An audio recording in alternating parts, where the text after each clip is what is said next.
everyone to Town Council. It is Tuesday, March 11th. It is the appointed hour of 6 p.m. We got a lot on the agenda, so we want to make sure we get started on time.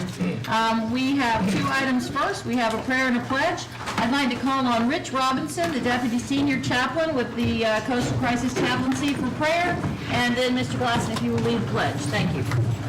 Let us pray. Almighty God, we thank you for your beloved community, the community that we come together to serve tonight. We thank you for each and every one here because of their passion for this community. We ask for your spirit of wisdom to bring discernment, and your heart to bring helping, and your hands to bring progress, and for your spirit to be with us. And it's in your name that we ask this blessing and pray. Amen. Amen. Pledge allegiance to the flag of the United States of America and to the republic for which it stands, one nation, under God, indivisible, with liberty and justice for all.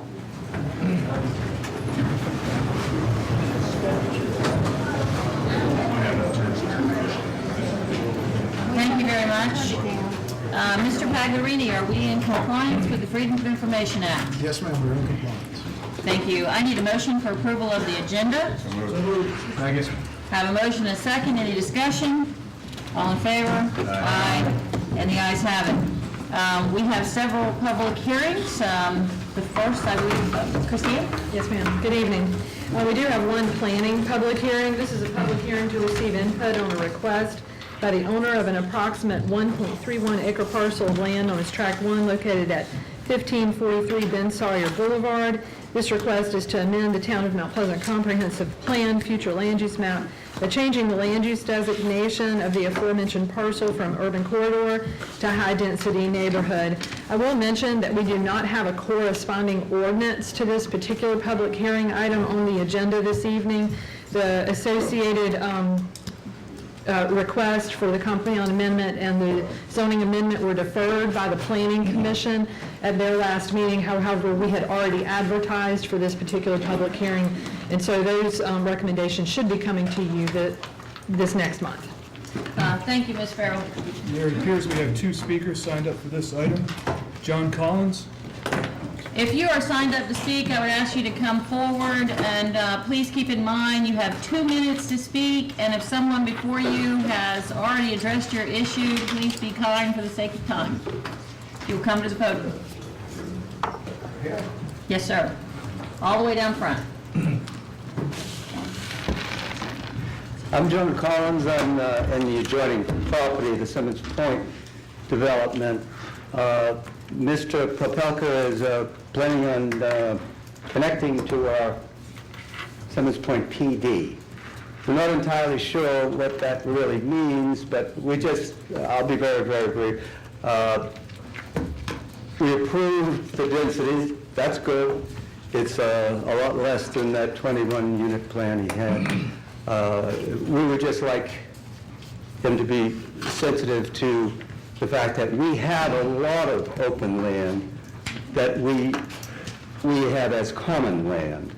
He has very little, if any, in there that he'll be allowing. So we would like the setbacks and the heights to be concerned, to be sensitive. Thank you, Mr. Collins. Thank you. Thank you, Mayor. Martha Adams. Martha Adams.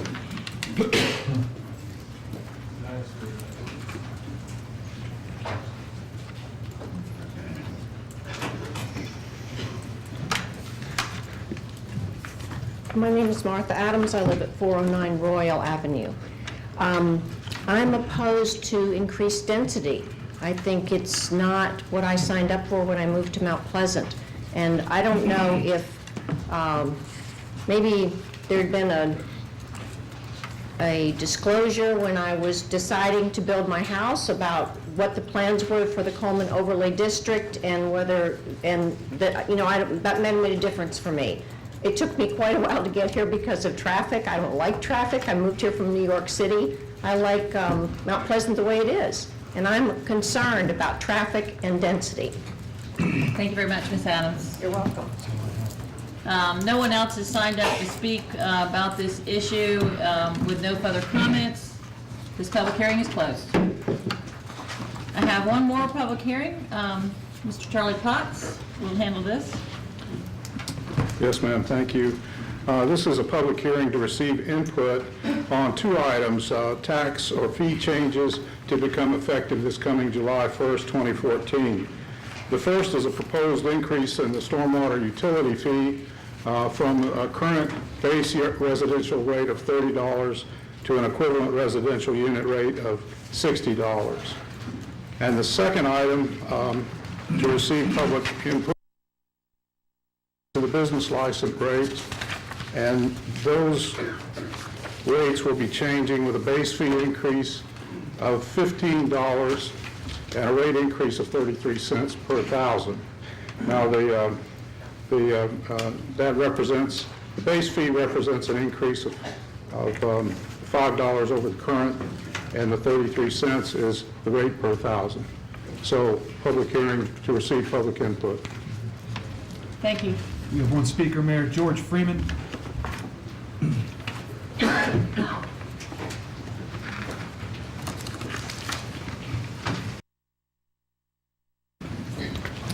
Good evening, George Freeman, 1450 Bourbon Road. Over the years, I've heard the council every year say to the citizens of Mount Pleasant, expressing how we have not raised our tax in so many years. That may be true, but it appears that we continue now to have fee increases. I remember when the stormwater utility fee first started, it was much cheaper than the $30. Now we're going to $60. We cannot write off these fees on our taxes. If it's better to the citizens to raise the taxes so they can write it off when they itemize their taxes, I can think it would be better than to continually raise fees against the citizens of Mount Pleasant.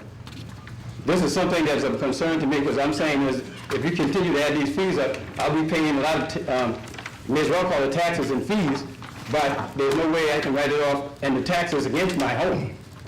So if you would raise the taxes, at least I can itemize it and write it off in my taxes. But to continually raise fees, all I do is end up paying fees, and that's all, with no returns to me as a citizen. Thank you for listening.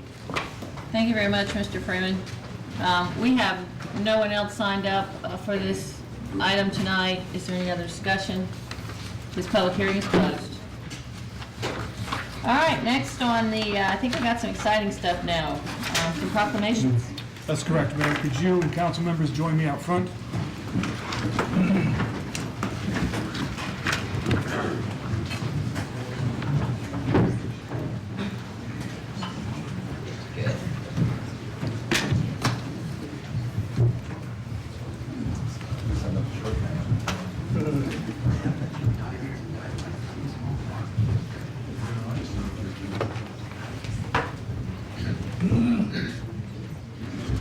Good evening.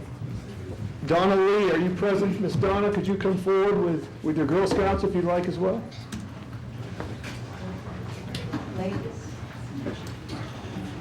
Come on up forward. Hello, girls. Come on up. Nice to see you. Welcome, Hi, girls. Come on up. Let's line up. Go ahead. Look out here. Show you all pretty faces to all those folks out there. We can line up this way, ladies. Go. How's that over there? You guys did great. You guys did great. Okay. Madam Mayor, council members, I have a proclamation to read. I'll go ahead and do that. Whereas Girl Scouts is the world's preeminent organization dedicated solely to girls. And whereas Wednesday, March 12th, 2014, marks the 102nd anniversary of Girl Scouts of the USA, founded by Juliette Gordon Lowe in 1912 in Savannah, Georgia.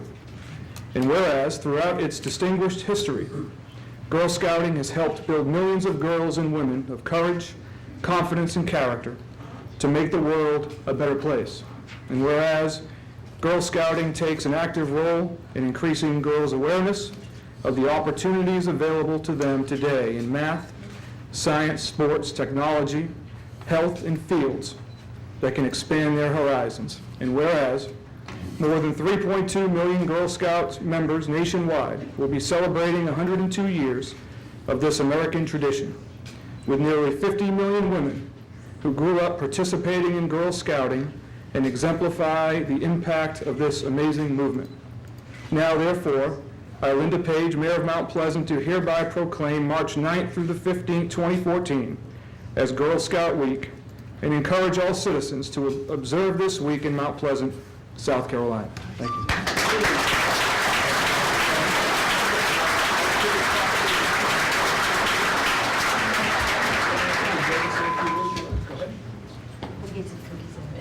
On behalf of the Girl Scouts of Eastern South Carolina, I'm Loretta Graham, the CEO for the council.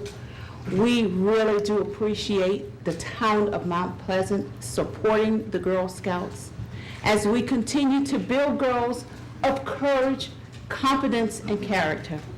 These girls will not only lead the world, but we have volunteers that work with these girls that will teach them to have the power to change the world.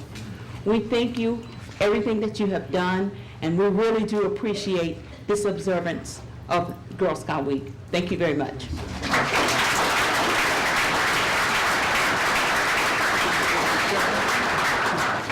Picture? Yeah. One more picture. Here, this is, hey, we make it big time. Hey, that's it, all right. One more. Thank you all very much. And they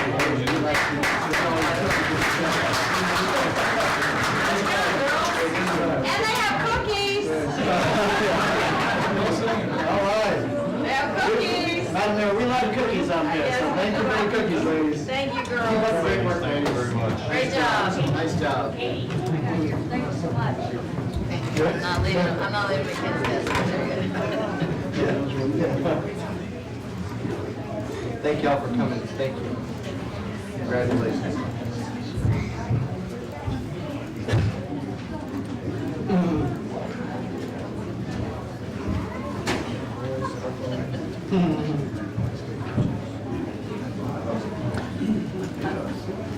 Mayor, council members, ladies and gentlemen, we have a second proclamation for the Red Cross. I would ask Louise Welch-Williams, Stuart Smith, and Mandy Law to please come forward. Hi, Louise. Good to see you again. Welcome. Hello. Welcome. How are you, sir? Thanks for being here. I'll go ahead and read the proclamation. Whereas March is American Red Cross Month and is a special time to recognize and thank our heroes, those who volunteer, donate blood, take life-saving courses, or provide financial donations to support an organization whose mission is to help those in need.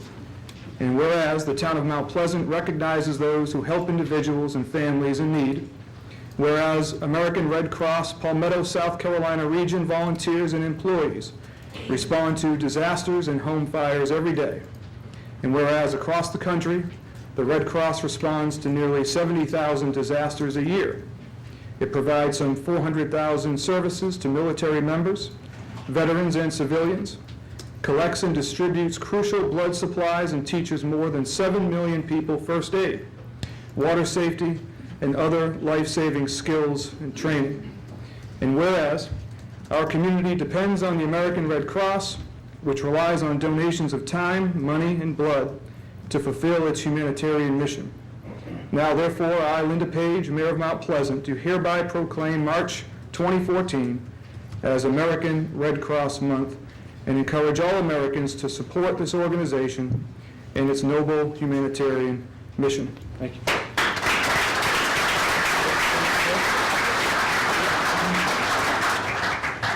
Thank you. Your American Red Cross has been in Charleston County for over 110 years. And the Palmetto, South Carolina region that serves 35 counties, we touch 1 in every 12 life in our 35 county region. And we respond to a disaster every 6.5 hours. So thank you so much for your support. I look forward to seeing you all on April the 13th for our Mount Pleasant Old Village Home Tour. Thank you for your support. We hope to get up to 800 people this year, 150 of those being out-of-town visitors. So we appreciate your support. Look forward to seeing you. Thank our board member, Stuart Smith, who is also a resident of Mount Pleasant. We are volunteer-led. 107 to 1 is our ratio of volunteers to paid staff. And that's one way we keep 91 cents of every dollar going to our services. So thank you.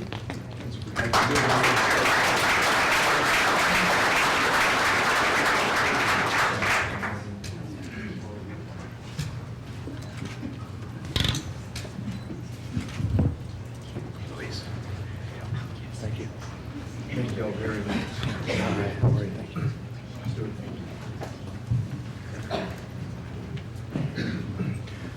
Mayor, council members, ladies and gentlemen, you'll see on the agenda next is a recognition for the Wanda Warriors basketball team who had quite a victory last Friday evening.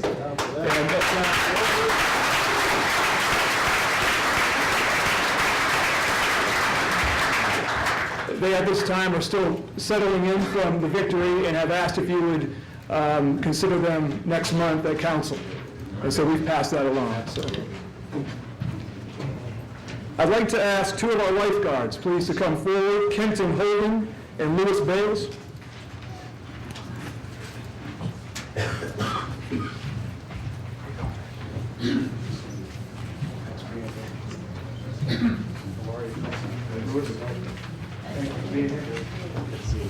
Mayor Page, ladies and gentlemen, as many of you know, we operate two swimming pools in town, one at our Park West Recreation Complex and the other at the Jones Center.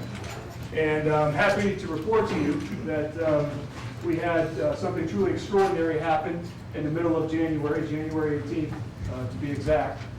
These are two of our lifeguards, do a fantastic job for us. Fortunately, it's pretty rare that we have a situation with a distressed swimmer that needs quick and immediate attention. But nonetheless, we are always prepared. We have trained lifeguards and committed lifeguards that can respond at a moment's notice.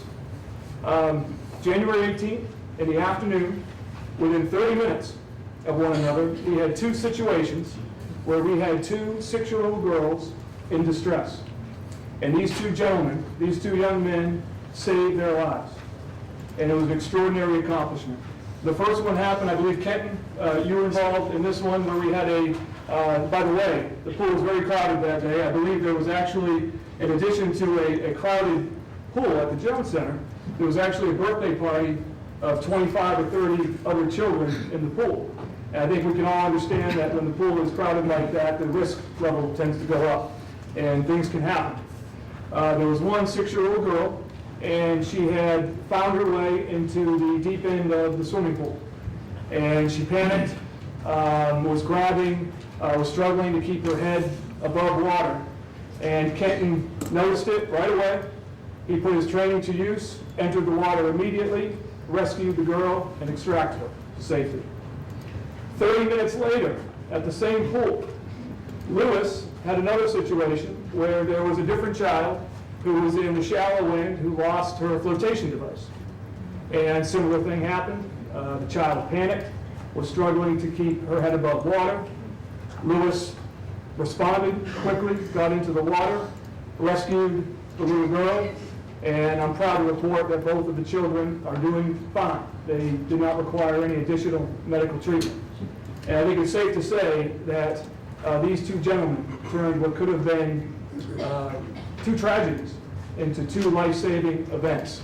And so we all owe them a debt of gratitude for their attention, their focus, for putting their training to work, and for representing not only the pool staff in the town of Mount Pleasant, but also our recreation department as a whole. So, for their actions, they have been recognized as our employees of the month.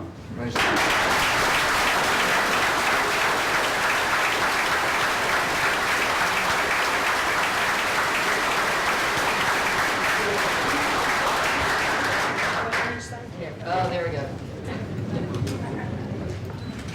And one more, please. Thank you. Thanks, guys. Congratulations.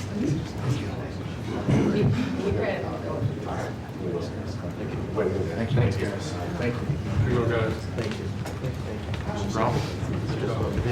Good job. Outstanding. Good job. That's what we do. Chief Ritchie, will you lead us in recognizing a 20-year employee? I will. Lieutenant Jennifer Bagley, come forward for me, please.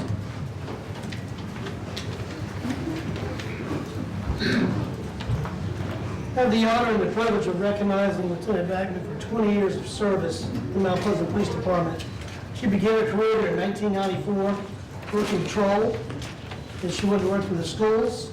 She'd worked in investigations and worked with our family victim services.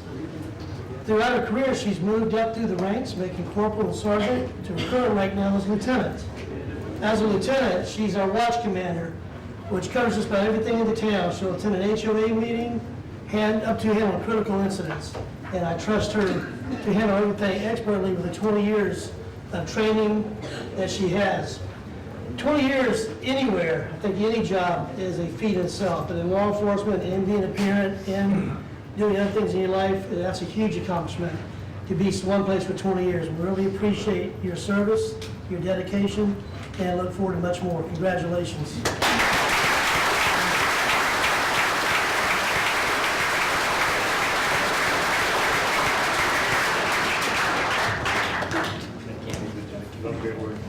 For all you do. That's all I have.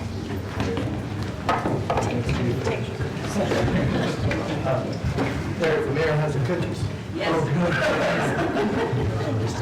I have possession of cookies, and there are Thin Mints.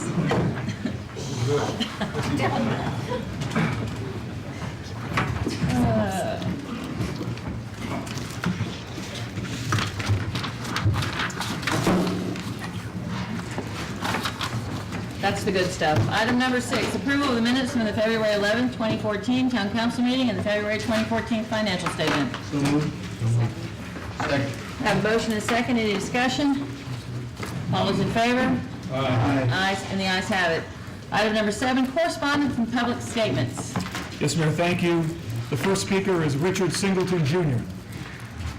I would ask you all to come forward. Please state your name and your address for the record, and you have 2 minutes.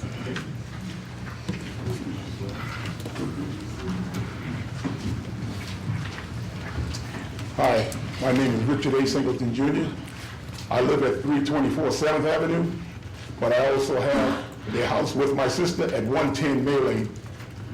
I think it's an unjust that the town is talking about letting a business come into 110 May Lane, which is just a lane. It's a dead-end street. We've lived in that community all our lives. And I think it's an unjust to put a gun shop.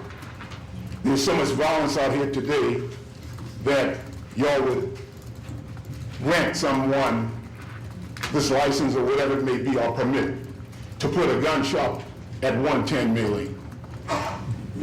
Thank you very much, Mr. Singleton. Walter Brown Jr.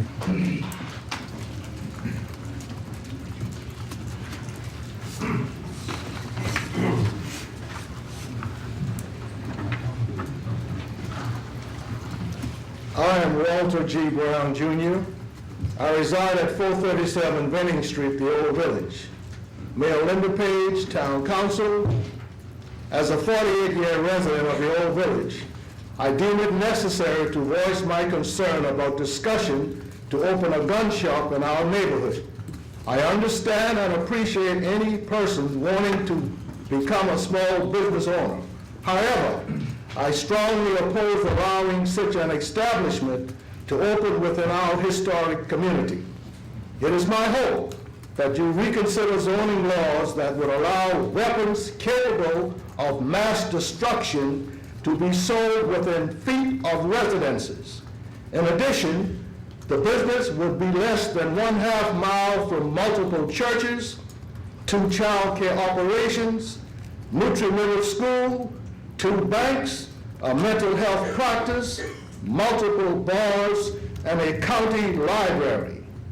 Moreover, due to traffic and parking concerns, as I often see foot traffic from the child care centers, it is my opinion that no business would be safe to operate on a dead-end street. Finally, nowhere does the law state that one has the right to sell arms anywhere one pleases. Would you allow a gun shop in your neighborhood beside your house? If your answer is no, then I ask, why would you allow this on your constituents? I submit a petition with 339 names of residents of the town of Mount Pleasant. I appreciate your service, and please reconsider. Thank you, Mr. Brown.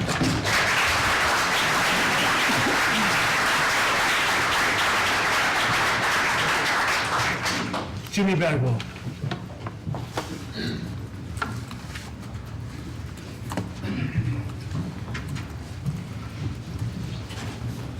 My name is Jimmy Bagwell, and I live at 207 William Street.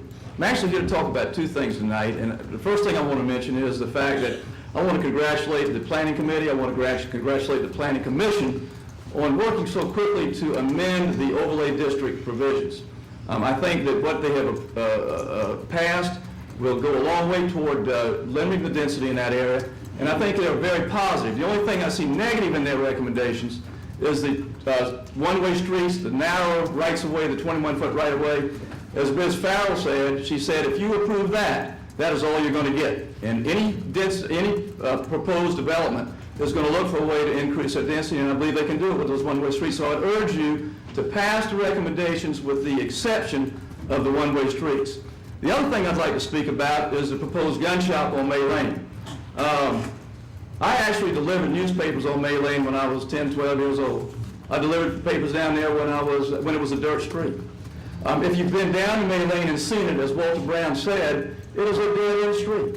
Why in the world would anybody want to put any kind of business down there? But I think it's entirely unjust to locate a gun shop in an area where there are children, where there are churches, where there are schools. I think it is the worst location for a gun shop that I've ever seen. I would urge you to do what is ever possible to eliminate that proposed business from that community. I think it is a terrible location. Please do what you can. I would also like to ask those people who are here tonight in support of opposing the gun shop, would you please stand up? As you can see, most of the people in this room tonight are here against that. I had the opportunity to speak opposing this on TV a few weeks ago, and I travel all over the Tri-County area in my business. I have had more people stop me and talk to me about the gun shop because they saw me on television, and everybody who has talked to me has said it is the worst location for a gun shop I've ever seen. Thank you, Mr. Bagwell. I know my time's up, Yes, Ms. sir. Mayor, but please do whatever you can to take that gun shop out of that community.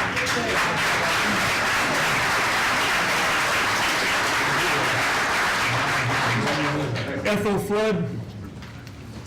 I decline to speak at this time. My voice has already been addressed. Thank you, Ms. Flood. Reverend Reginald Jacobs.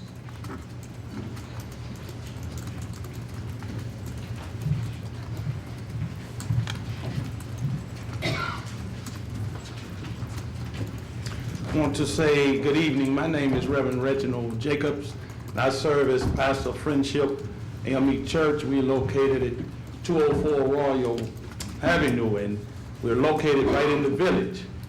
And as we've already heard, I, along with the others that have spoken, have a deep concern about this gun shop going up right in the midst of our community. Many of our church members live right there on that street in the community, and we just feel that we're asking that you would please reconsider, because we know that if you look hard enough, you can surely find a better place to place a gun shop than right there in the midst of our, in that residential area. So again, we ask that you would please reconsider, and we thank you for all that we know you're going to do. Thank you. Thank you, Reverend.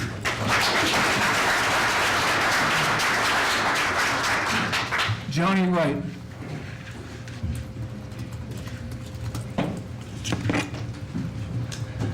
Madam Mayor, distinguished members of council, town administrator, clerk of courts, clerk of council, sorry, wrong place. The issue was brought to me about the gun shop. I know that this gun shop has been approved already, and I know that those guys have license.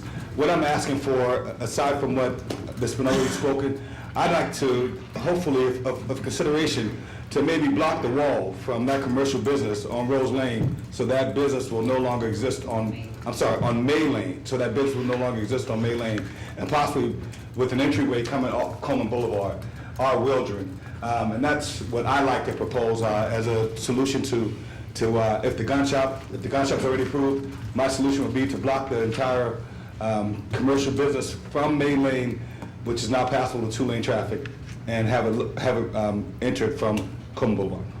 Thank you for that. Emery Gathers.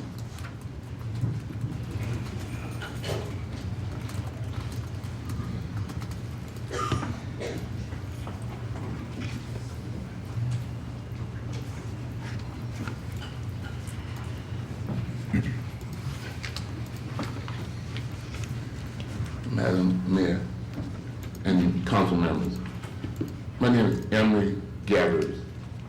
I live at 418 Morrison Street, also 109 Mill Lane. My mom been on that address for 57 years. We don't have no problem in that area. I'm a retired policeman. I feel so comfortable, everybody, black and white. It's not a black and white issue because everybody get along in that area. For you to go on and allow anyone, without even coming out, having the decency and coming in the neighborhood, none of the council members, none of you all came in the council and talked to nobody before this stuff was even started. You should have come in the area, given us chance to block it like we're here today, from it to being blocked. No, if you just come, you're council members, you got voted by these people who live here in Mount Pleasant. You should have come in the area and talked to people, and you would have seen, and actually walked down the neighborhood, because nobody even walked in there. I don't even think anyone even know where the neighborhood is at personally, but you possibly do know. But the bad thing about it's a shame how you went on to have something like this done. Thank you. Thank you, Mr. Gathers.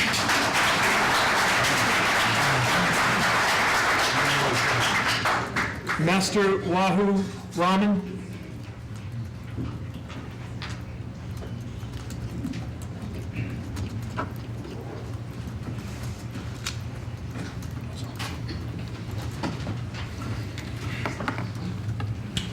Yeah, I'd like to piggyback off of Emery, because Emery is one of my brothers. But my mother raised 8 sons down in Mill Lane. And back in the day, even when Mill Lane was doing segregation, during that time, that's the only place people had to go at. And I feel as though, like right now, people seem to be making promises for people because the address that they was given at Wildman Street do not coincide with the address on Mill Lane. I feel as though like we don't have a problem bringing something negative into the black neighborhood, and like including the police officers with patrol when they're not called for, and now they come in to bring a gun shop into the neighborhood. I think it's absurd. That's all I have to say.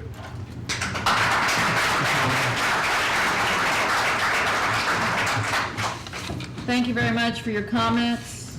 And we're going to move on with the rest of the agenda. Item number 8, planning. Ms. Farrell, new business.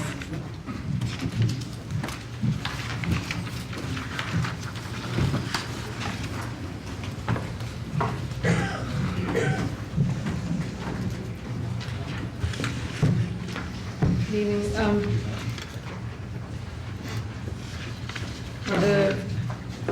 The first item that we have,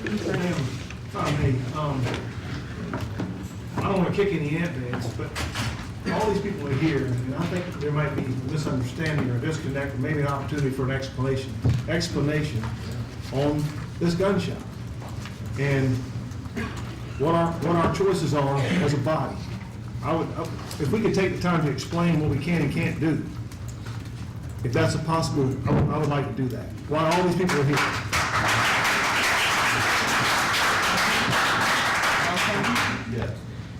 Thank you for that, Mr. Barch, and I appreciate that all these people are here to talk about this. Sometimes the public forum is an opportunity to come and speak. I love the fact that you're here, engaged and angry, or engaged and happy, because that's what changes things. If we don't know public opinion, then we can't make choices on the things that we do. This council, no one seated here made a choice to bring this gun shop to May Lane. There was a piece of property at the end of May Lane. It's been in existence since I was a child. It was Francis Coleman's warehouse when I was little. That property sat there vacant for many years, and it recently sold, and the new owners chose to put a gun shop there. It's zoned properly for a gun shop. I suppose that business owner went through the federal regulations that are needed to become a federal arms dealer. I don't know. There was no permission needed. Mr. Gathers, I appreciate that no one came and knocked on your door, but they didn't knock on my door either. So, for the sake of me explaining for my council, we did not vote to bring anyone into anyone's neighborhood. That being said, businesses that are properly zoned can move forward, and you can have a gun shop. Now, what can Public Forum do? There are several things that we can do. We hear your concern.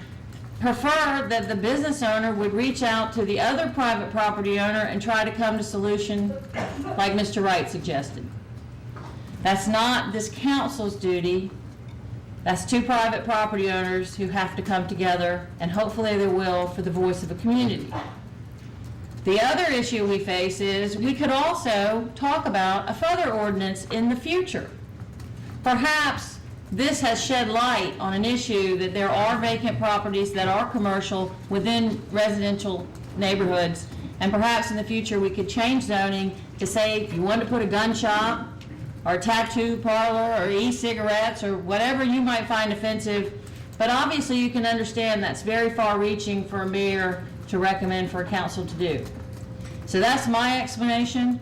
I'll be very open to talk to you outside of council chambers. We have other business to do tonight. I will give anyone on my council an opportunity to speak if they have anything to say farther.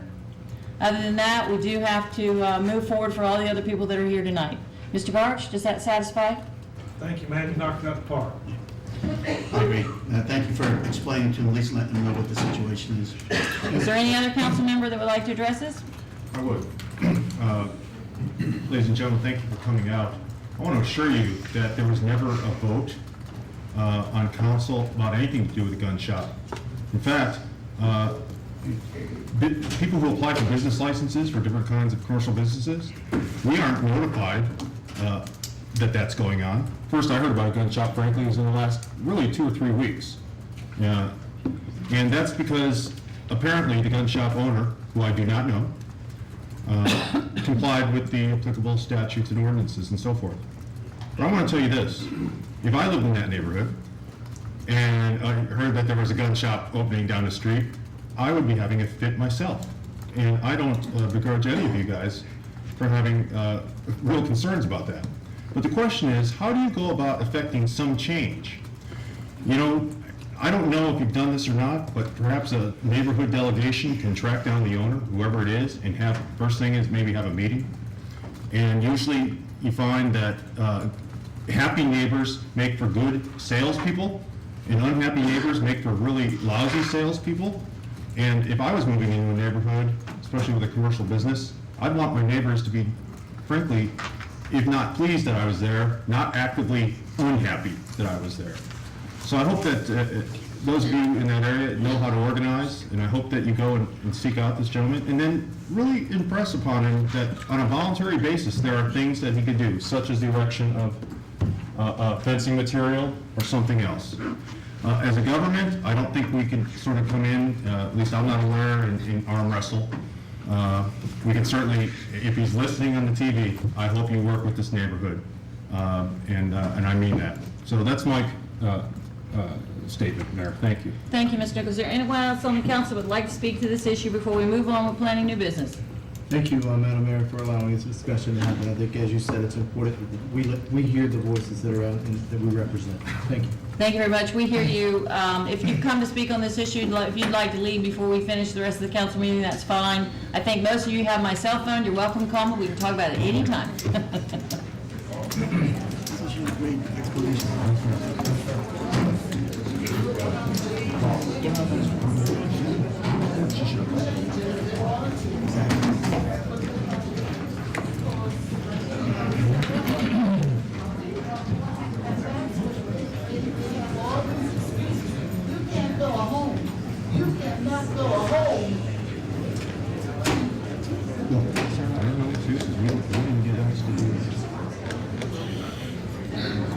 Thank you very much. Let's move on. Ms. Farrell, planning new business, items 8, 1, and 2, A1 and 2.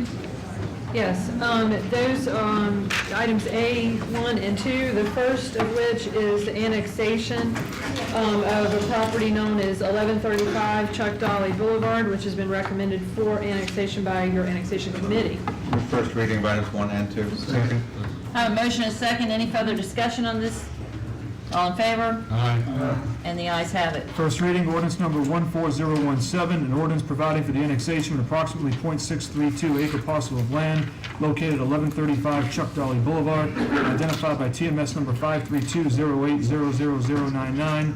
First reading, ordinance number 14018, an ordinance to zone 8B, area-wide business district, and UCOD, urban corridor overlay district, and approximately .632 acre parcel of land located at 1135 Chuck Dolly Boulevard, and identified by TMS number 532-08000099. Item number 3, first reading. Yes, this is the annexation of a portion of a tract of land located on Bell Point Drive. It's a 1.06 acre portion, which has been recommended for annexation by your committee. First reading of items 3 and 4. Okay, so we have a motion for first reading of items 3 and 4. Do we have a second? Second. Okay. Speaker. Quick, I'm sorry, speaker. No, wait. Randy Cooper. I'll wait, all right.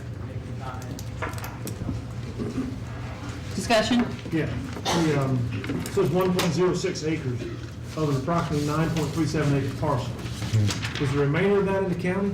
Yes, it is. The property owner has indicated that they will annex the balance in the future. Okay, thank you. So we have a motion. Do we have a second on that? Yes. Who was the second? Second. Okay. Have a motion and a second. All in favor? Aye. And any other further discussion? Ayes carried. First reading, ordinance number 14019, an ordinance providing for the annexation of an approximately 1.06 acre portion of an approximately 9.37 acre parcel of land known as Tract B, located at 87 Bell Point Drive, and identified by TMS number 55600000278. First reading, ordinance number 14020, an ordinance to zone 8B, area-wide business district, an approximately 1.06 acre portion of an approximately 9.37 acre parcel of land known as Tract B, located at 87 Bell Point Drive, and identified by TMS number 55600000278. Thank you. Then we have a first reading about an annexation on Hamlin Road. Yes, this is actually rescinding an ordinance from 2008 for a disputed area of property, and then re-annexing that same portion, as well as the remainder of the tract of land. Can you go to the map real quick? The disputed portion was this area right here, which was annexed into the town previously. So that portion is being rescinded. It has been quitclaimed back to this property owner here, and this property owner is annexing all of this tract of land in as one, and it's been recommended for approval. Second. We have a motion and a second. Any discussion? All in favor? Aye. And the ayes have it. First reading, ordinance number 14021, an ordinance to amend ordinance number 08067, rescinding the annexation of a disputed area of property and a request to annex an approximately 1 acre parcel of land known as Point Lot 12, located at 1318 Hamlin Road, identified by TMS number 57800000073, which includes the reference disputed area of property. Item number 6, first reading on the Mount Pleasant Code of Ordinance pertaining to the Urban Corridor District Overlay. Yes, this is a text amendment. Previously, at the direction of council, the planning committee reviewed the urban corridor overlay district. They did recommend various text amendments after several meetings. Most of those pertain to setbacks, parking, and street standards. Those amendments were reviewed at 2 separate meetings Commission, and there was a public hearing held as well. The Planning Commission recommended approval with additional amendments to that draft. At their March Planning Committee meeting, the Planning Committee recommended approval of the text amendments that were originally, that they had originally made, in addition to the following Planning Commission recommendations. First, for the purposes of fee simple residential subdivision, to allow a 22-foot one-way right-of-way, to allow a 33-foot two-way right-of-way, The dimensions of parking spaces would be 9 by 18 for perpendicular and 8 by 22 for parallel. That is a part of the approval process for single family, that building footprints be shown on the sketch plan. And finally, the design review, staff review and report be included during the sketch plan process with the Planning Commission. This was a unanimous recommendation for approval with all of those amendments included. Thank you, Ms. Farrell. I believe we have several people signed. Again, if you would come forward, state your name and address for the record. You have 2 minutes. James Scott. Oh.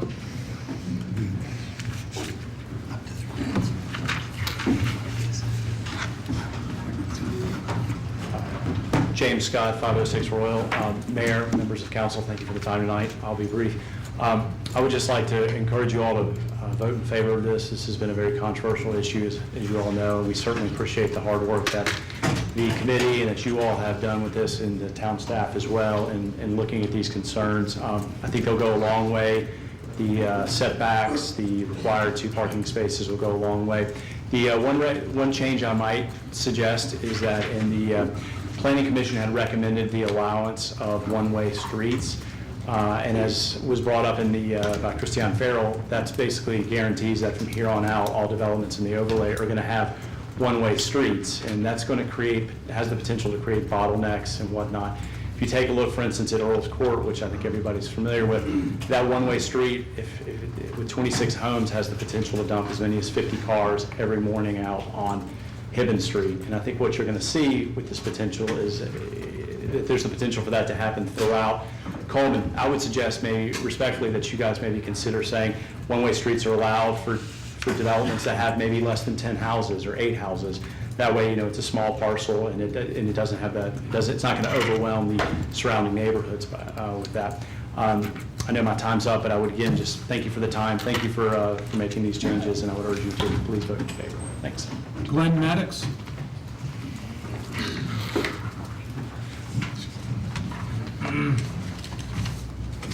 Hi, my name is Glenn Maddox. I live at 319 Pitt Street. I'd just like to thank the council for their quick and thorough work as it relates to the changes in the Urban Corridor Overlay District, but would like to discuss the proposed amendments as it relates to parking requirements for residential use to include multifamily, mixed use, and workforce housing. As currently drafted, the changes affect both single-family uses as well as multifamily uses under the umbrella of 2 spaces per unit. We believe a one-size-fits-all approach to parking requirements in the urban corridor is not appropriate, primarily because many single-family homes with 3, 4, and 5 bedrooms tend to have more drivers per residence than a multifamily community, which is often composed of primarily 1 and 2-bedroom units. We fear at Middle Street Partners that the proposed changes will have an unintended negative impact regarding the aesthetics of future multifamily, mixed-use, and workforce housing projects. Utilizing a standard of 2 spaces per unit for multifamily projects will lead to the addition of significant paved parking areas and asphalt. Given our experience regarding the appropriate parking ratios for multifamily communities, the increased surface parking lots that would be built as a result of this change could create the eyesores of massive unused parking more typically associated with suburban big box retail centers. We are advocating for an approach that distinguishes between the parking requirements for single-family use and multifamily use. We take no issue to the proposal as it relates to single-family. However, we believe strongly that it is not appropriate to apply the same parking standards to a 550-square-foot studio apartment with those associated with a 4-bedroom, 3,000-square-foot single-family home. In our letter to council, we've outlined a proposed approach that would address parking requirements in multifamily communities based on number of bedrooms versus simply number of units. We have provided council with data supporting the notion that a 2 space per unit standard applied to multifamily, mixed use, and workforce housing projects would create significant unused acreage. Thank you, Mr. Maddox. Your 2 minutes is up. Thank you very much. Appreciate your time. Jimmy Bagwell. Mr. Bagwell, are you speak? Are you good? I've already spoken, Mr. Mayor. Okay. I'm sorry. Martha Adams, you spoke prior. Would you like to speak again under this issue? You were signed up. Martha Adams, yes, I'd like to speak. Great.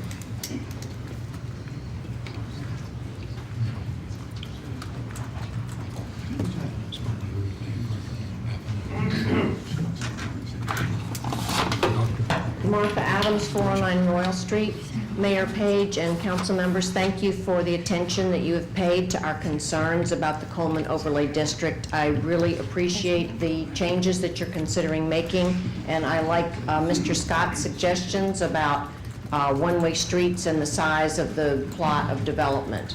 And my concern about a lot of urban density are twofold. One is I like the diversity we already have in Mount Pleasant, and my concern is that if we go for more density and more commercial places come in, they're going to take over some of the smaller homes and and lots that add to the diversity in our neighborhood.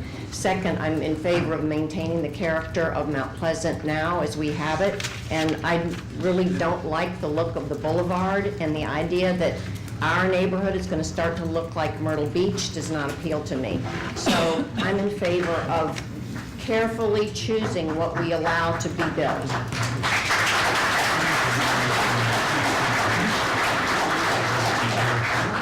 Chad Bessenfelder?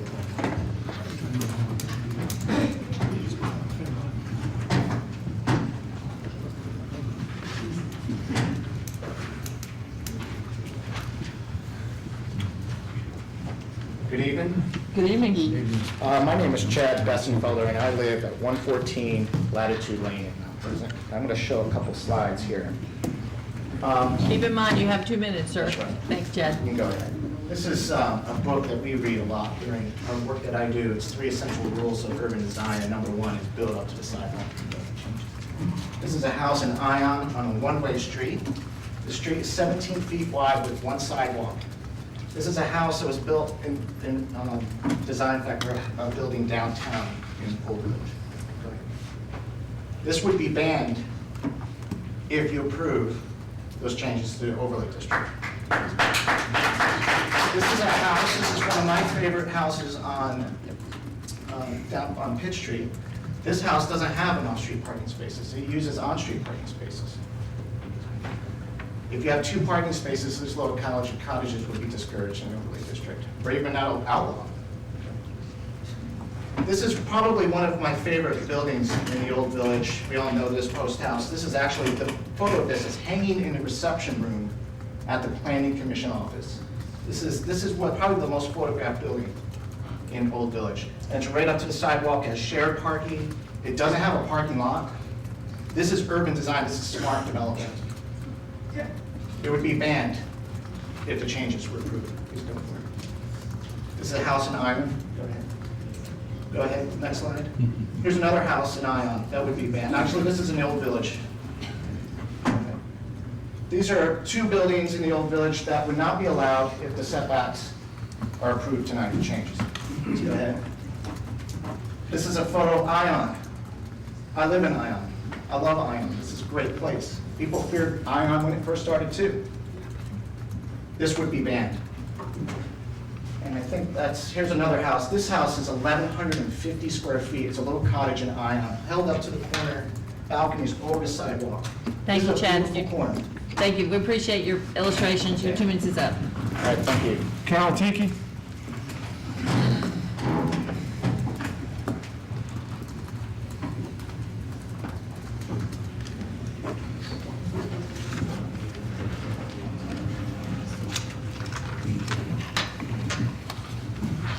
Thank you for your time. I'm Carol Tinky. I live at 208 Benning Street, which the timing is perfect for me to address what I wanted to because my husband and I live directly across from the side entrance to the post house. So this is our section of the neighborhood, and parking is a nightmare.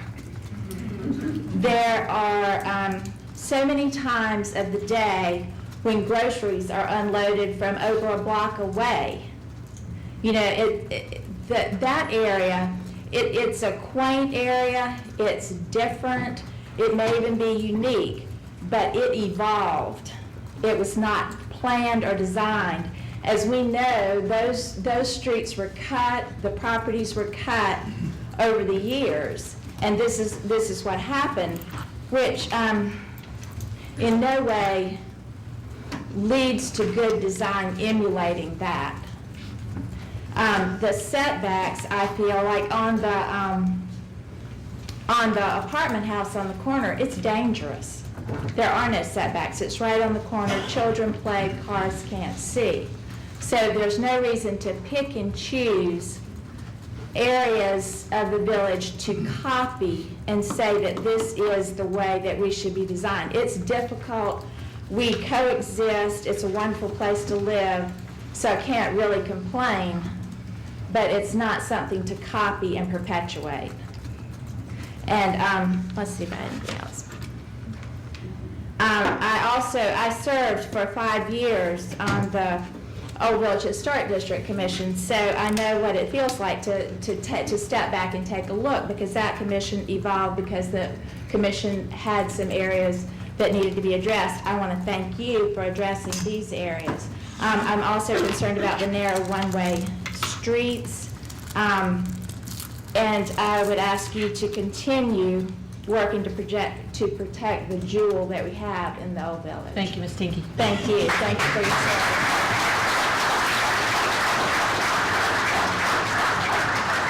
Vince Graham.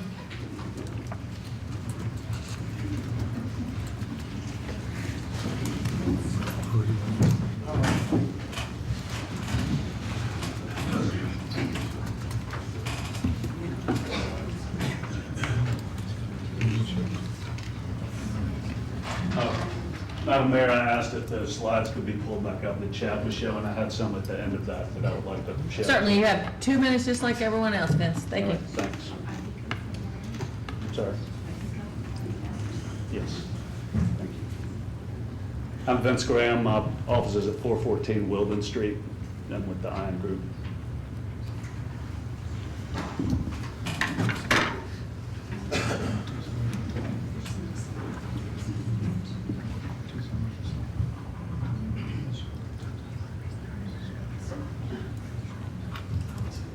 You want to talk while she's finding it? I guess so. Thank you. Well, if we could skip through, there we go. If you could skip through to the satellite, the overhead views, the aerial views, that'd be great.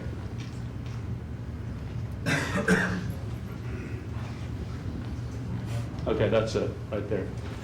I just wanted to point out that I think your vision is an excellent one for the Coleman Overlay District. This is a traditional main street. This is Broad Street here in downtown Charleston. And this is typical of thousands of main streets all over the country. You have commercial businesses on Main Street, generally with residential overhead, sometimes office. You get a block away and you get into residential. The next slide, please. This is Upper King Street. Similar situation, commercial, often with residential above. You get a block away, it's residential. This is Montague and North Charleston, same thing, commercial, a block away is residential. And this is the overlay district map with Johnny Dodds and Coleman and Ben Sawyer. And basically what y'all done is taken land that was zoned commercial and you've overlaid this great vision on it. You got about 30 For a block seconds. on either side, it's allows you to do these specific things. So we've taken Coleman from a tired road of strip highway development and making it something special. It's a good vision. I ask that you stand firm behind it and uphold it. And if you're going to make any changes, do it very carefully with a lot of consideration. Thank you, Vince. Mike Tinky.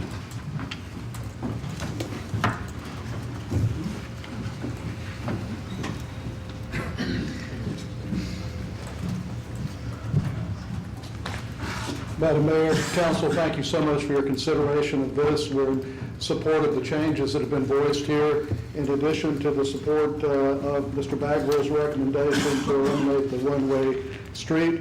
I'm all for new urbanism and the types of things that come with that, but I'm not for things that are not safe.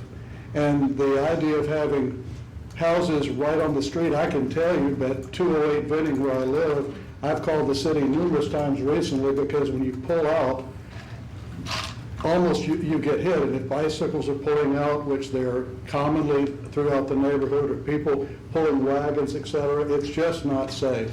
So to allow that to perpetuate, I don't think is good, prudent practice or safe practice for our families and our children. So I encourage you to support the amendments with the addition of elimination of the one-way street. Thank you.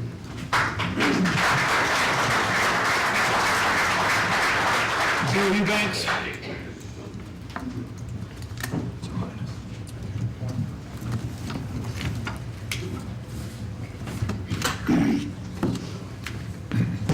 Good evening. I'm Bill Eubanks. I'm the creative director of the Urban Edge Studio of Seaman Whiteside. Some years ago, it was my responsibility to lead the charrette process and planning efforts for the Coleman Boulevard Master Plan, the goal of which was to create a vibrant, walkable area in the heart of Mount Pleasant. The changes being considered today are mainly due to the outcry of a few individuals who chose not to participate in that very public process when many others did, and they offer no viable alternatives now. By not participating, they were not able to learn about the options available and the pros and cons of each. But a large number of people did participate in the many workshops, meetings, and presentations that were part of that process. And I fear the decisions that may be made today will trivialize and marginalize the gifts of time, effort, and dedication that these people made. But most importantly, while the actions leading to this vote have followed a procedure, they have not followed a creative process. If you have a child with health issues, you seek out the best doctors. If this council has legal questions, you immediately consult the town's attorney. Yet at no time have you reached out to the design community about the changes being considered now. These modifications may quiet this small group of people, but it will have a lasting negative impact on Coleman and its ability to be the kind of place you told us you wanted it to be. I urge you, do not vote on these modifications until you've heard from the design community, whether it's our local people or experts from afar, and consider the impact of these changes from their point of view. Do not allow this master plan and its resulting ordinance, both of which have received awards in the planning and design communities, to be compromised. Hold fast and do the right thing, both for the citizens of Mount Pleasant today and, more importantly, for future generations. Thank you. Thank you, Bill.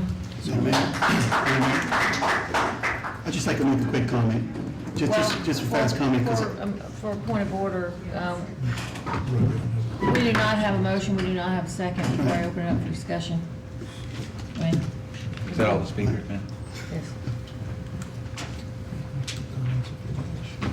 Mr. Santos? Yeah, just a brief comment. He said that a few people are the ones that caused this, and I'd just like to correct them. At the initial meeting that we had over 200 people show up, and there's a lot more people involved in this now, so it wasn't just a few people that started working on the idea of having the overlay district looked at again.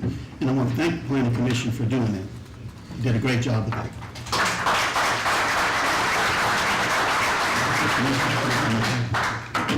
What's the favor of the council? Mr. Glass, and I will allow your comment. You want to make a motion? No, ma'am, I'd like to make a comment about all this before, and it may have some bearing on our motion. And I appreciate everyone coming out and the comments that you all have made. And Mr. Eubanks, I appreciate your comments, although I will disagree with you because there are people in this audience that did sit on that crab, and Mr. Bagwell being one of them, and is very concerned about the community. And notwithstanding, we did move forward with having, in 2006, the crab, and I know Mr. Nichols sat on it. What we did as a council, and my ultimate, I don't know if we can move forward with making this motion and doing this, and that's, what we did as a council is we received federal funds in order to partially fund Coleman Boulevard. In doing so, in developing our overlay district, we aligned ourselves with HUD, with EPA, and with DOT standards. If we were to move forward and change that, we as a town, and I don't know the answer to this, and this is what I'll end up trying to direct us to our town attorney. What we end up doing is changing something that the restrictions the federal government has on the development as the overlay district, and those changes could come back to bite us with penalties and fines from the federal government. And this is our own ordinance that we have encourages developers to go out and seek federal funds in order to develop. And the boulevard is a good example of that. In doing so, there's workforce housing requirements, EPA requirements, and DOT. Once we migrate away from those, there is some issue that, and I'm looking at protecting town. I don't know if we can make this issue. So I don't know if we can step forward and make a decision on modifying whether I'm in favor or not in favor is irrelevant. I just want to make sure that we're protected. So instead of having this motion come through with all the considerations, let's make sure that we're protected as a town, that if we make changes, that there's nothing that's going to come back, regardless if they may be minute changes and we may be authorized to make them. I just want to make sure the town is protected. And I would see that go to our town attorney and get an opinion from him before we move forward with a vote. Thank you, Mr. Glassman, but I think for a point of clarification, federal funds, you mean in the form of like highway dollars? From the town receiving federal funds? Yes. Are you aware of any federal funds that we receive? Mayor, members of the council, there have been lots of improvements throughout Coleman Boulevard for years. Goodness, anything from putting power lines underground, that was done predominantly with a local money in partnership with SE&G, to putting in decorative mast arms, local money, the farmers market construction, predominantly TIF money, the pocket park, predominantly TIF money, the money we have in place for the road improvements, predominantly TIF money. That's not to suggest that there may be somewhere a small federal enhancement grant that was brought in for a sidewalk project or something. But sitting here today, I can tell you 90% of all the funds and investment on Coleman so far has been local dollars.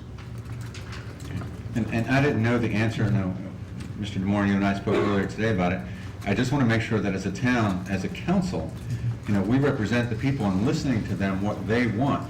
And I'm all ears to do that. However, we do a disservice if we go ahead and move forward with something that we in turn, and this has happened in other cities, where they have made a change to their overlay district and they didn't fall within the guidelines that were required when they accepted funds, and that came back to bite them in the rear. In Rochester, New York is a great example where it was $51 million that they were taxed by the federal government through their county. And it came back to them, and they were still required to change it back to the way they originally had it. And I don't want to get into a position where I want to protect ourselves before we step forward. If I'm making sense in trying to move forward with that. Certainly, Mr. Glassman, we hear your comments. I've allowed comments from several council members. Is there anyone here else that would like to make a comment? And then if not, I'd like to entertain a motion if we have one. Madam Mayor? Yes, ma'am? I'd like to ask a question. In terms of whatever decision we make this evening on this item, and this question is directed to our town attorney concerning the potential legal ramifications. If we went ahead and voted to approve the recommendations as they have been made, will there the potential for legal ramifications? That's a fairly broad question. I think, can we get a laser answer? And my reason for asking the question, listening to the comments that Mr. Glassman has made, I put the question out there in an effort to, ensure that we minimize any kind of risks that's out there. I would concur with that concern and make sure that we're mitigating any legal ramifications. Right, and I think we all share that. Right. It is a broad question, and obviously we would entertain want the opportunity, should you request it. Be happy to answer a question. I think every time the council of the town takes action, it's subject to something. I mean, Madam Mayor? Yes. A comment on what the town attorney said, if I could, real quick. Actually, Mr. Nichols had a comment first. Mr. Nichols? Thank you, Madam Mayor, and thank you, Councilman Glassman, for bringing that up. I guess I'm wondering, is the collective, the mayor, this council, our gifted staff, aware of federal money that was utilized on Coleman that I guess had a string attached to it? I guess that's really what I'm hearing from, I think, Councilman Glassman, is that if you accepted certain money that you had to do a certain thing on Coleman, I don't, and I'm just wondering if there's a specific example. I don't know anything about Rochester, New York.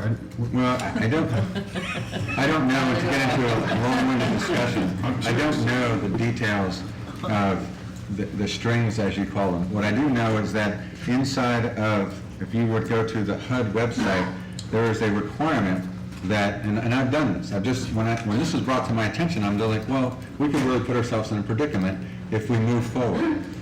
It says in their own website that it requires a community with an overlay district that when they change it, that changes they have to be in alignment with their requirements to make any changes once you accept federal dollars. So my question is, did we in fact, in my discussion with Ms. Stokes Marshall, that we did, and if we did, is there ramifications to that? Well, let me follow up to that. I think one of the points is that this is a first reading. So I think we could probably go forward with first reading on the items, and then between now and the second reading, get the legal analysis from council that you're looking for. So that would be my suggestion. And also, to the extent that there are, I hope we don't put them all together as a package. I think we kind of need, I'd suggest that we go through them one at a time, because there might be some tweaking that, I was intrigued about some of the stuff that I heard, and there may be some others, but that's just my comments, Madam Mayor. Thank you. We've heard lots of comments. We have not had a motion at this point. Ms. Farrell, if you would, I know it was a complicated process. I know that you held many meetings that were special meetings, and I know many people took a lot of time on this issue. I do understand that both sides might not be happy. The design side might think they need more input, the residents think they might need more restriction. But I do believe we're trying to work through this. Could you just, for the sake of the council, if you'd like to go through them individually, would that help you? Mr. Nichols? It always does. I was at almost all the meetings and the special meetings and so forth, and they were lengthy. I think some of these are no-brainers, and I think other of these are worthy to consider. So that's what I would prefer, a quick overview of each. At both levels. Okay, so. And you can, if you wish to discuss each item separately. The recommendation always is that there's one motion made, and then there are suggested amendments to that motion. That's the better way to handle it from a procedural standpoint. Okay. But you can discuss each issue separately if you wish. Okay, for legal clarification, the advice is it came out as a whole, so we would make a motion as a whole, and we would amend on individual issues. That works.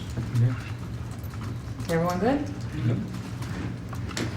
Do you have a motion? Madam Mayor, I'll make a motion to recommend sections 156.007 and 156.329 of Chapter 156 Mount Pleasant Code of Ordinances pertaining to the definitions in the UCOD Urban Code Overlay District with the recommendations from the Planning Committee and the Planning Commission. Second. So we have a motion and a second now. Is there discussion on the motion and the second? Mr. Glasson? On that, Mr. Santos, is there any concern at all of this going back to our town attorney inside of that motion? Exactly, yes. I recommend that we, between now and the second reading, we go back and allow our attorney to investigate the issue that you brought up, and then we can take that again on final second reading and make an amendment if we have to. Exactly. And then if I could, Madam Mayor, something that town attorney said, it's not. I think the second needs to agree with that as well, right? Yes, do you amend the second? Yeah, I'll amend the second. And just a comment that the town attorney made, because there are some people that have come to this town and purchased property under an existing agreement, and I don't know what the ramifications, although certainly more nominal than the federal government having their hand in what we're doing. But there is some concern out there as well that, people have come, they've purchased property here, looking to either invest or build or develop, and we have, after they've invested in our community, we've now changed the rules, so some consideration there as well. Thank you, Mr. Glasson. Mr. Garch, you have a comment? Yes, thank you. I get some clarity on this motion, how it was made and how it pertains to the motion that came from Planning Commission and Planning Committee. Is it the same motion, or is it, because No. There's nine steps that came from the planning committee. Okay, and the planning committee removed item 1, item 6, and item 9 in their motion. Mr. Santos, your motion is to approve all of them, excluding what the planning committee removed. Is that correct? Planning Commission. Well, I want all nine that the planning committee had approved. Okay, right here, see those lines were drawn through those three? The planning committee recommended that full council. Sorry, you're right, I meant, So, exactly. I think we need to address the motion as it comes to council, from the planning committee first. And my second was based on the 6, not the 9. Right. Order, please. Yes, I meant the 6, I'm sorry. I had it mixed up. Okay. Madam Mayor? Ms. Thomas, City Stokes Marshall? Yes, Mr. Santos, just to get a clarification, because under item number 6, first reading, we have the planning commission recommendations that came to the planning committee. Right. Okay, and out of the 9 recommendations that came to the planning committee, 6 of them were approved.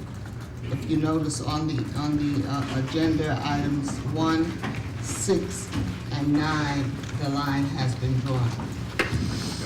Well, Madam Mayor, Yes, sir. I just heard his motion. I didn't hear Mr. Santos say the 6 items. I heard him just approve it, item number 6, as it was brought before us.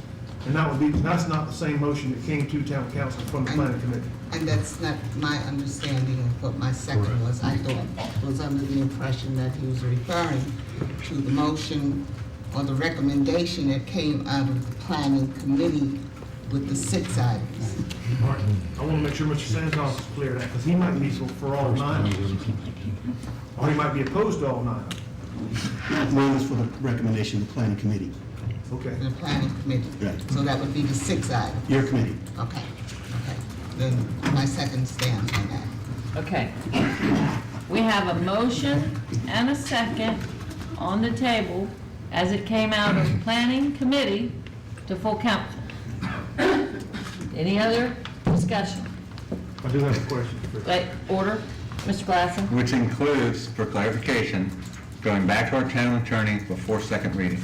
Yes. That is correct. Yes. For clarification, that was added to the motion and amended on the second. Thank you, ma'am. Yes, sir. Mr. Smith? Thank you, Madam Mayor. I would like to explore a little bit with council the appetite for what was brought up before us with the concerns on 2 parking spots for multifamily for discussion purposes. I think that merits discussion, especially on those studio homes. Is that something we want to dive into? Because that should be, I'd like to bring that up for discussion. Are you making a motion? No, sir, that's not a motion. We have not I'd like to moved. bring it up for discussion. Yeah, let me restate that. I'd like to bring it up for discussion. It was brought to us as a council, the concern over 2 parking places. Is that something that we can This would discuss in not, this would motion? not be the appropriate place to discuss that with a motion and a second on the table. No, sir. We are discussing the original motion with amendment, legal, that came out of planning committee and have a second, and we have not voted on that. Very good. Thank you. Is there any other comment on that motion? Yes, sir. I have a question for staff. Ms. Farrell, when I was listening to Mr. Maddox's comments, and I hear a lot about parking, does that, help me out of the 9, what does that zero in? Item 6, is it? I'm trying to figure out how I get all those issues, discussions about parking, out of which item, out of those 9, it's got to be 6. But it doesn't talk about 2 spots here or 1 spot there or any of those things. So No. help me out. That, 2 spaces per dwelling unit, regardless of the dwelling unit type, is what is already in the draft ordinance. So these are additional amendments, the ones about the one-way right-of-way, the two-way, 33-foot street, so. So it doesn't pertain to those 9. That's right. Madam Mayor. Yes, sir. Mr. O'Neill? From a procedural standpoint, I think this is what Mr. Smith was getting at. From a procedural standpoint this evening, if we would like to make a decision, I think Mr. Smith and I, as we took this issue up at committee, understood this to be as it related to single-family homes or single-family attached homes. If we wanted to carve out multifamily, I mean, I don't know what the numbers should be. I don't know if we've got 5 bedrooms within one apartment unit, they should have 2 spots or 3 spots. I sure feel pretty good that a 1-bedroom studio that may not even have a bedroom, might just be 1 room, doesn't need 2 parking spots. So how do we procedurally, as we go through this tonight, reconsider that potential issue as it relates to multifamily? I'll have to defer to Mr. Pagliari. Right, well, there's a motion on the floor that's been seconded, and obviously you can discuss that, but according to town ordinance and proper procedure, at final reading, you can make any amendments you wish. That's council's prerogative to make amendments. You can discuss it this evening, you can discuss it if it passes at final reading and make amendments. Thank you. Does that answer your question? So we could go forward with this motion this evening, approve this, and then at final reading, at second reading, we can make an adjustment for multifamily as needed. Yes, sir, amendments can be made at that point. And we can have that discussion potentially at the planning committee if necessary. If committee wishes to address it, yes, sir. I was gonna say, Mr. O'Neill, you can make that motion right now to send something to the, I know we have a motion in a second, but your motion, something different pertaining to this, that you want to send it back to the planning committee, that can trump the motion that we have right now, if I'm correct, Mr. Pagliari. Well, you have to deal with the You have motion to on the deal with the floor. motion on the floor. I don't believe that to be the case, but, you know, I'm not going to debate you. I believe we can make another motion right now that can overrule your motion because it's a separate item, because it's not addressed here. But again, we have 2 readings. We'll address it then, because what we're doing, we have some concerns, like we've done everything else. We learn as we go. And we've got everything here all balled up in one, a chance for us to maybe we learn something new to pull it out of there. That's why, to me, you're allowed to make a separate motion on something. But again, it's first reading, and I'm not gonna sit here and butt heads. I'm ready to move on. Yes, Mrs. Thomason, Stokes Marshall. You know, those of us on the planning committee, as well as many of our citizens, came to meetings after meetings to get to this point. And there's a motion on the floor and a second to approve the 6 items that were recommended by the planning committee. And I understand, and I heard, like we all heard, the comments that were made by our citizens concerning the number of parking spaces. And I think we've heard that concern more so than any other concerns that have been expressed. So I ask you to give consideration to moving ahead with this for first reading, and at the next month's planning committee meeting, that particular item concerning whether it's 1 parking space or 2 parking space or whatever number of parking space, we can address that then, and then at next month's meeting with the second reading. Mayor, I'd like to call for the vote. I appreciate that, Mrs. Stokes Marshall and Mr. Santos. There is something else in play about the parking. We are in the process of doing a survey or study of available on-street parking. Can you tell me a little bit about that, Ms. Farrell? And how that might affect or tweak this? Is it? I think that's a little bit different. There was direction from the planning committee to develop an on-street parking plan in coordination with our transportation department, and then finally in coordination with the South Carolina Department of Transportation, and those would be on-street parking spaces. I think the matter that is being discussed right here are for on-site parking spaces for multifamily in particular. So I think there might be slightly different issues. And I appreciate that, and I think there's one other issue that we have failed to bring up. There were 2 issues that were very much wanted to be discussed that perhaps we can talk about bringing them up on the next planning committee meeting, would also be the one-way streets. So we can address both the concerns here of the citizens that have come, plus the developers and the planners that have come, and have y'all one more opportunity before final reading to discuss it, and we will call for the vote. Christine?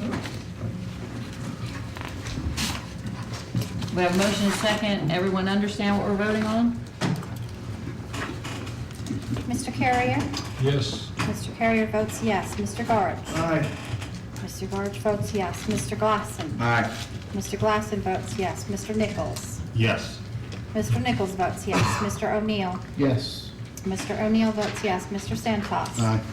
Mr. Santos votes yes. Mr. Smith? Aye. Mr. Smith votes yes. Ms. Stokes Marshall? Aye. Ms. Stokes Marshall votes yes. Mayor Payne. Aye.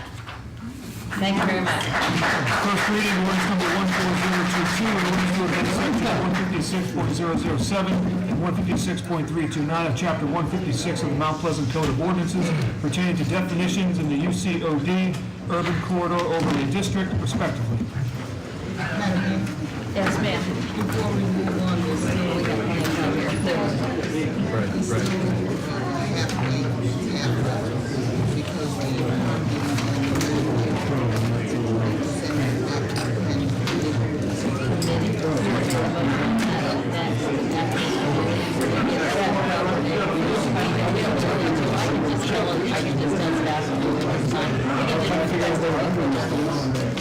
It's in the minutes, we're just recommending it on the agenda.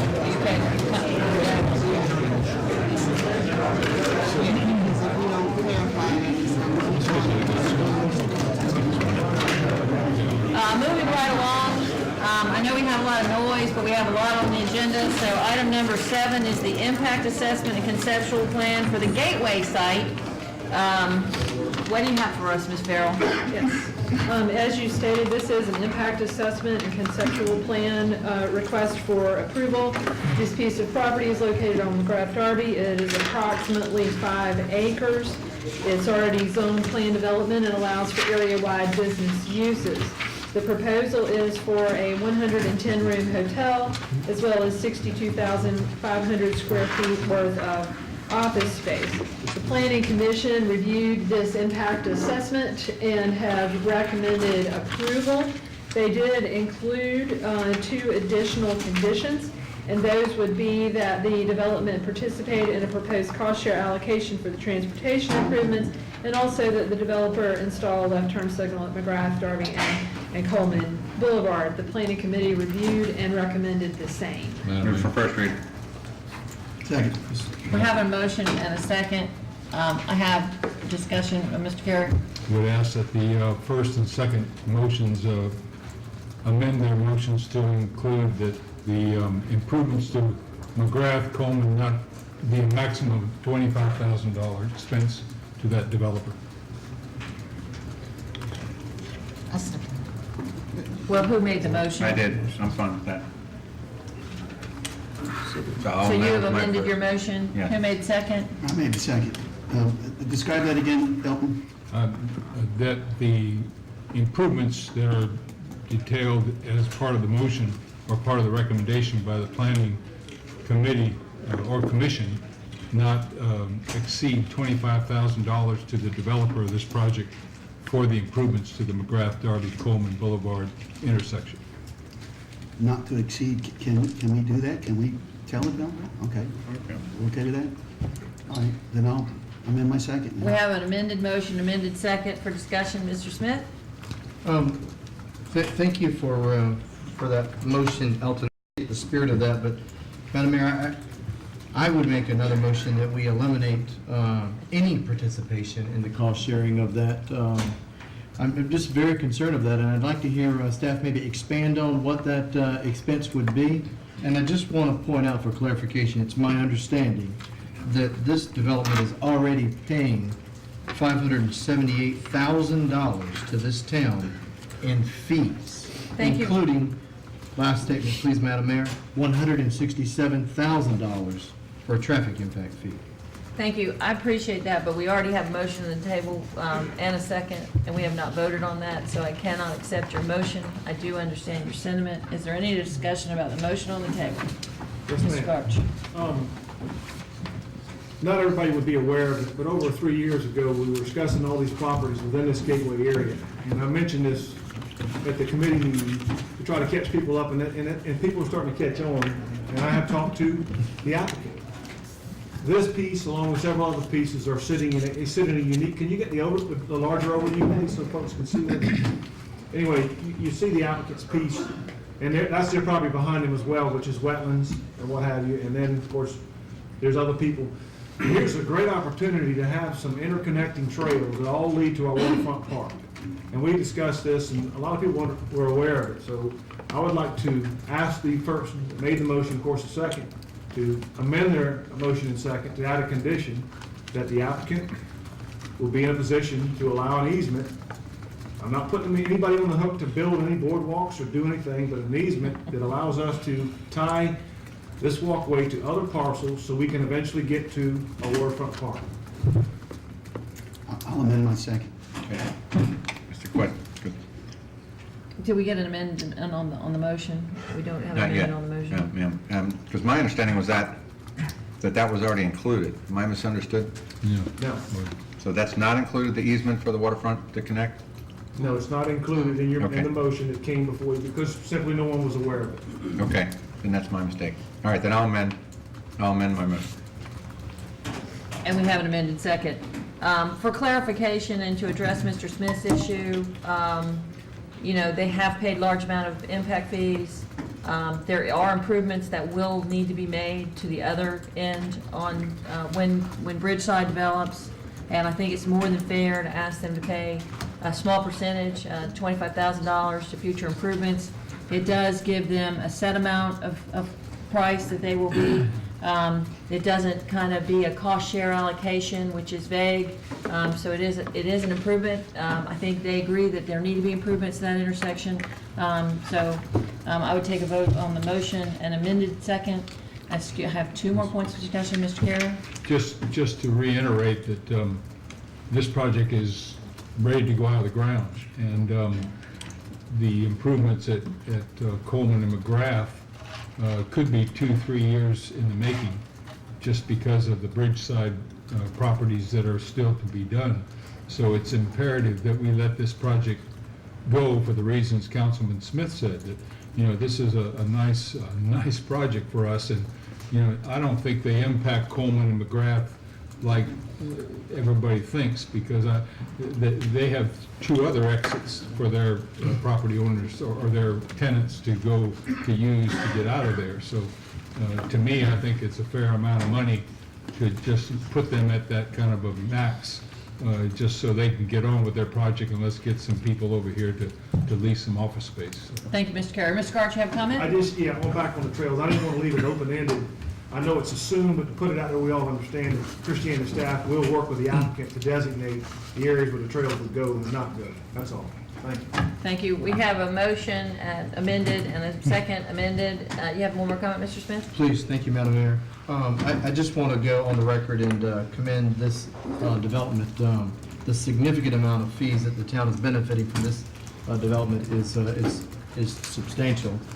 Thank you for hearing my concerns about furthering the fees that they're paying.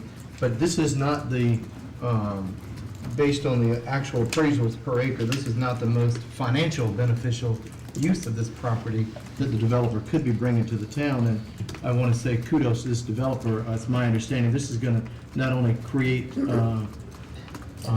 improve a blighted area, but it's also going to bring potentially total jobs into this community in the neighborhood of 250 jobs that's going to be created in this. And that's exciting for our town, Madam Mayor.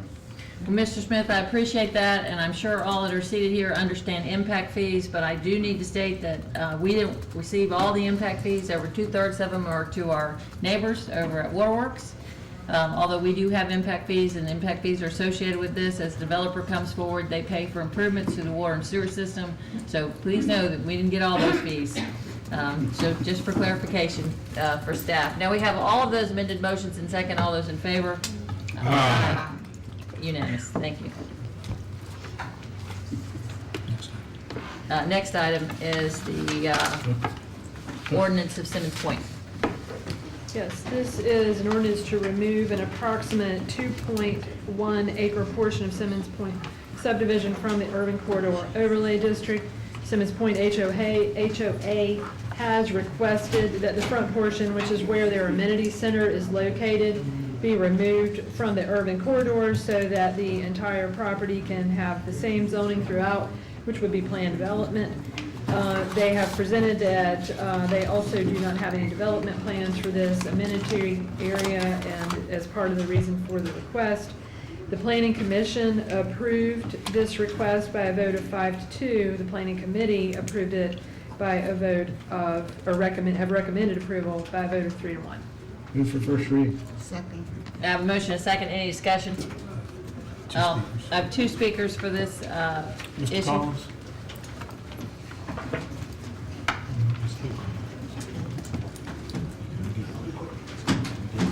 I'll keep you to 2 minutes, sir. That's fair. I'll have to cut a paragraph. Cut the last one, not the first one. Thank you very much for getting us this far. Simmons Point has been in existence for almost 30 years. It is a mature, completed, and fully developed community in the form of a PUD. It was conceived and executed as a PUD under a single zoning designation. And in concept, existence, and continued cohesive exists because it is a PUD under a single zoning classification. It is axiomatic that bifurcating Simmons Point property into two zoning classifications unnecessarily complicates and disrupts the existence and cohesion of Simmons Point. The added zoning classification raises issues that were never contemplated when Simmons Point was created, with its residents, their lenders, and their insurers, and which add nothing to the balance and development of Mount Pleasant. It is a truly arbitrary action that is unsettling and damaging to Simmons Point and provides no benefit to Mount Pleasant whatsoever. Simmons Point and its settled existence are embodied in its master deed. There are several areas of rights and obligations set forth in the master deed that could be affected by having two zoning classifications on its property. For instance, in the event of a casualty loss to the common property or the units, there are 14 pages of rights and obligations spelled out protecting the interests of all stakeholders, the owners, residents, mortgage companies, and insurers, with the creation of a trustee to oversee reconstruction, demolition, condemnation, collections, and disbursements. The cohesive balance created in the master deed of all of the stakeholder interests are unnecessarily disrupted by changing the zoning designation of part of Simmons Point's property, where once there was a single zoning provision that governed its creation and existence, now there are two. And this is done without any commensurate benefit to Mount Thank you, Pleasant. Mr. Collins. You got it all in. Thank you. Dave Schiff. Thank you.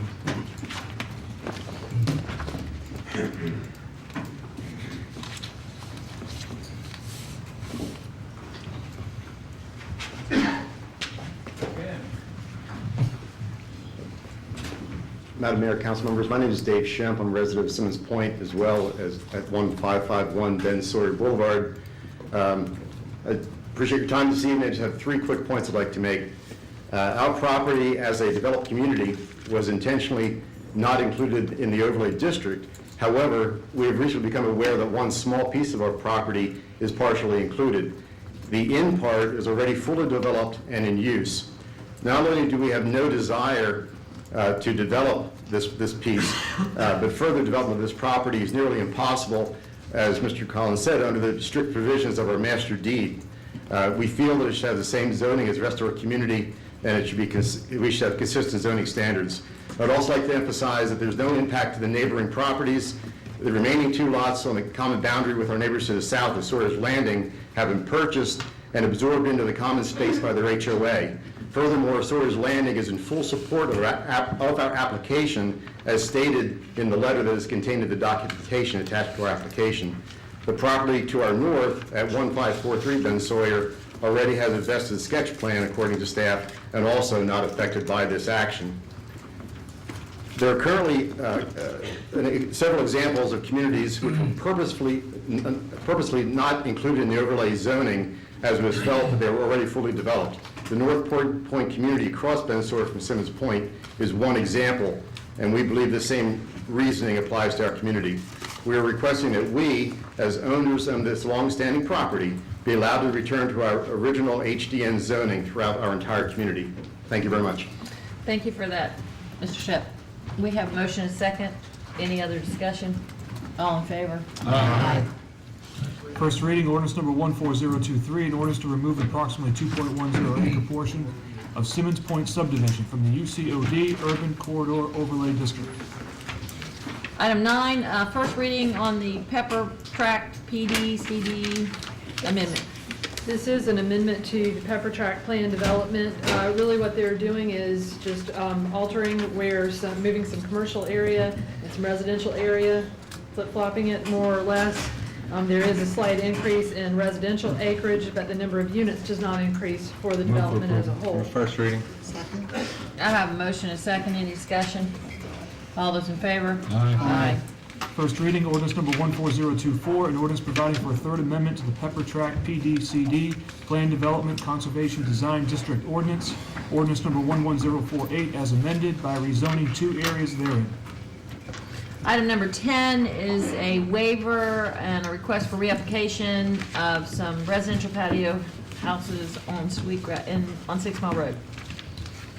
Yes, you all would recall this particular request. You have seen this particular request before. It was withdrawn by the applicant. They have requested a waiver from the period, the 1-year waiting period to reapply for the same request. This was reviewed by the planning committee, who recommended approval to grant the waiver that they should be able to reapply Move for for that. approval. Second. For clarification, the motion and the second for the waiver will cause what for the applicant? The applicant has actually already submitted the rezoning request for residential patio home to appear before the planning commission for a public hearing at their March 19th meeting. So this granting of this waiver will allow that to move forward. If for whatever reason council did not approve that waiver this evening, they would not be able to move forward with that public hearing on March 19th. Thank you for that. Mr. Smith? Madam Mayor, I move to rescind in accordance with Robert's Rules of Order, Section 35, council's decision at the February council meeting to accept the applicant's request to withdraw a zoning application to zone RPH 13 parcels of land and to rezone from coastal conservation to residential patio homes, 2 parcels of land as described in item 10 on today's agenda. Second. Okay. I'm a bit confused. I know you're confused, it's fine. We had a motion for a waiver, and now we have a motion to rescind. And that was why I asked for clarification.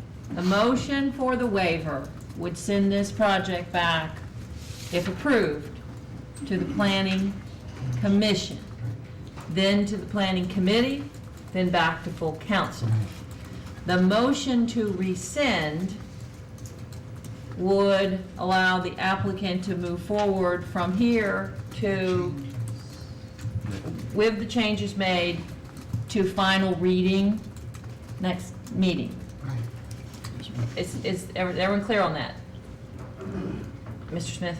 Just on that last sentence that you said, at the next meeting, or a special meeting, should council desire to do that, is that correct? Certainly, if the mayor or council had, if we chose to call Appetite to it call a a special special meeting and we had a quorum, that would certainly be applicable. Thank you. But I wanted everyone to understand. For that to go forward, the I'll person who, remove the motion to waiver. okay? And the second? Second, Mr. Smith. So, wait a minute, who was the second on the first You were the motion? second on that. I second. I think she has, on the record, she has Mr. Nichols. Okay. So we have a motion to rescind, we have a motion to remove the first motion. And Mr. Nichols, I'm in agreement with that. okay. My second. But here's the bottom line here, Madam Mayor. I need to say this. This applicant has the patience of Job. And I am glad they're back. I know. And whatever this council could do, Smitty, to move this thing along, I'm down with that. So, and I hope we all are. You're down with that, I appreciate that. Okay, there we go. All right, so, we now have a motion to rescind. I do not have a second on that motion. I've seconded that already. Oh, you did? I'm sorry, I did not hear you. I apologize. Now I have discussion. Mr. Garch? Yeah, I just need some more help here. Okay. I understand the waiver, and I understand that very well. A waiver means they don't have to wait a year, they can come back, okay? So we were getting ready to do that, and now we're not gonna do that. We're rescinding what was voted on last month, undo it. That's fine, but in technicality, Mr. Smith, you're not on the prevailing side to do that. We need somebody on the prevailing side that won that vote to do that so we can move forward. Mr. Pagarini? Sir, the vote was 9-0 in favor of the motion to accept the withdrawal. Wait a minute now, I'm sorry. I got ahead of myself. Your motion was to rescind the motion to withdraw. I'm sorry. I was 2 motions ahead of myself. Very good. Thank you, I'm Mr. good. Garrett. I'm good, man. I All haven't had right. any chocolate tonight. Would you like a piece, sir? Fine. You folks are very. 10 minutes also. Okay, we have a motion to rescind and a second. All in favor? Aye. The ayes carried. Just note for the record, ma'am, that requires a 2/3 approval. Right. That would be correct, definitely. Thank you. So now we all know that this project will show up where? This Next month? project will now come back for final reading at next council meeting, unless I chose to call a special meeting and we had a quorum and could move it forward. Very good. Item B, under old business, final reading. Madam item Mayor, one. just for the purposes Yes. of people who are here, can we explain what we're doing? Oh, I absolutely. think folks are here and they think that potentially we're going at 4-point-something units per acre still, and Okay.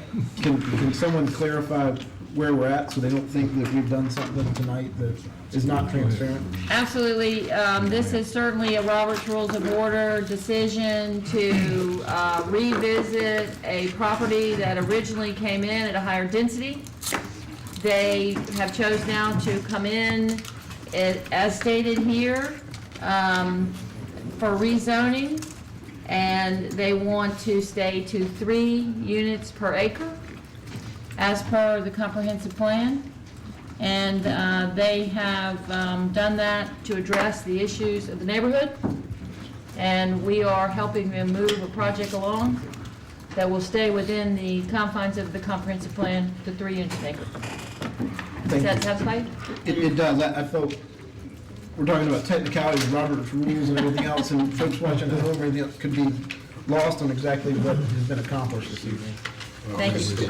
Just for clarification, Madam Mayor, all of the elements that you stated, and it should also include that the community conservation designation also remains. Thank you. And I'm sorry, for final clarification for the public too, we are not having the public hearing. Is that, Mr. Pagliarini, is there another action required for the waiver at all? Okay. Last this was up before council was for final reading, and at that point, the request for zoning was withdrawn. And what this vote does is simply take away that approval of the withdrawal. The next time it appears before council will be for final reading. The new submittal that was received from the planning commission will not move forward. That's- We will pull that public hearing. For final clarification, I would ask that the applicant agree that they're going to withdraw the waiver request for reapplication. Since this will be up at next meeting for final reading, they should probably want to withdraw their waiver request. So we're all clear? Moving on, final reading, item number 1, an annexation of 6 Mile Road, on 6 Mile Road. This is the 13 properties that are part of this development plan that are still unincorporated and is up for final reading on the agenda this evening. Move for approval. Second. Okay, we have a motion and a second. Any discussion? Yes, sir, Mr. Glasson. Is there any merit that, number 1 for final reading, since it associates with number 10 under new business, that we just allow that to come to the table at the same time, thus allowing the residents any last-minute input they may have? That would certainly be allowed if we deferred this and wanted it to run together. So whoever made the motion and second, would they be willing to withdraw that? So for clarification, does everyone understand Mr. Glasson's point? We are moving forward with a final reading on an annexation of an item that has not had final reading of council. If you chose to defer that issue, it could run together and we could address it both for final reading next month. And it's already been deferred once. the annexation. This is final reading. Yeah, we don't want to make that mistake again. Whatever legal says.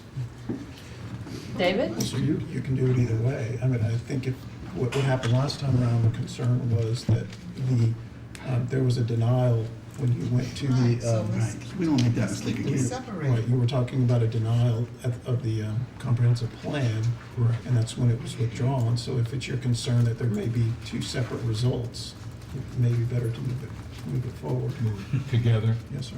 But again, that's your pleasure. There's no requirement. There's also some, Madam Mayor. Yes, Mr. Didn't mean to Cross? speak out of turn. There's also some concern if, and I don't anticipate this, if there's any hiccup in the final reading for the development that's coming back in, we've already annexed the property, now we put the residents in a quandary. In an abundance of caution. So we have a motion and a second. What is the favor of council? Well, I think Councilman Garch made this point before, too. We've never annexed something before we've approved it for its development zoning, so whatever it takes to bring them all together, let's do that. I move that we defer this for 30 days to be in alignment. Wait. We have a motion and a second on the table. Oh, I thought that was withdrawn. I'm It has sorry. not been withdrawn at this I will point. withdraw for a favorable motion. Okay. For both of them to come together. Mr. Carey has withdrawn his motion, and the second was? Stokes Marshall. Ms. Stokes Marshall, would you withdraw your second? Okay, so you're gonna combine them? They're gonna come together next month, yes, ma'am. We're going to defer this annexation today. We're going to defer the final reading of the annexation today. We're going to bring them forward together as final reading for next council meeting. Yes, ma'am, if that's your favor to remove your second. If that's a motion, I so approve. Or so moved. She's got to remove her second. Oh, she did, okay. The second's been, and that was, Mr. Garch, you've made the I motion? move as stated by the mayor. So the Thank you. items come together next I'll month. second that. We have a motion and a second. All those in favor? Aye. Thank you. Final reading number 2 is Ravens Run, another annexation. Second. We have a motion and a second. All those in favor? Aye. Final reading, ordinance number 14011, an ordinance providing for the annexation of approximately 1.98 acre parcel of land known as Lot 3, Block E, Ravens Run Phase 1, located at 1644 Army Boulevard and identified by TMS number 56101000038. Thank you, Mark, for those annexations. Another one, final reading, annexation, Dell Creek Trail. Final reading on 3 and 4. Second. We have a motion and a second on final reading on 3 and 4. Any discussion? All in favor? Aye. Final reading, ordinance number 14012, an ordinance providing for the annexation of approximately 2.35 acre parcel of land known as Lot 1, Block A, located at 720 Darrell Creek Trail, Alston Point subdivision, represented by TMS number 596150014. Final reading, ordinance number 14013, an ordinance providing for the annexation of parcel of land known as Lot 1C, located at 2183 Annie Laura Lane, Liberty Hill subdivision, represented by TMS number 55800000326. Thank you very much. Committee reports, accommodations tax advisory. Thank you, Madam Mayor. There is action required on this funding request out of the fiscal year 2013 and 14 special projects accommodation tax funds. The committee met on Thursday, March 5th, 2014, to make recommendations for 8 funding requests for which the committee received applications. The current balance available is $37,268. Council's received a summary of the request and the Accommodations Tax Advisory Committee's recommendation for funding the 8 requests, which total $27,000. If council accepts the committee's recommendation, this will leave $10,268 balance. As such, I move council approves the funding recommendation totaling $27,000 for the 8 items are Real Taste of Gullah Sweetgrass Cultural Arts Festival at $6,000, Old Village Home and Garden and Art Tour, $1,000. Bob Brantley Public Challenge Cup, $2,000. Charleston Race Week, $10,000. Sweetgrass Music Festival, $4,000. South Carolina State Time Trial Championship, $1,000. Sprouts Music Theater Festival Season 2014 at $1,500. And Low Country Splash Open Water Swim at $1,500. For report only, staff reported on while visitor centers numbers decreased in January and February due to the inclement weather. Interesting to note, hotel occupancy and the average daily rate increased compared to last year. This concludes my report.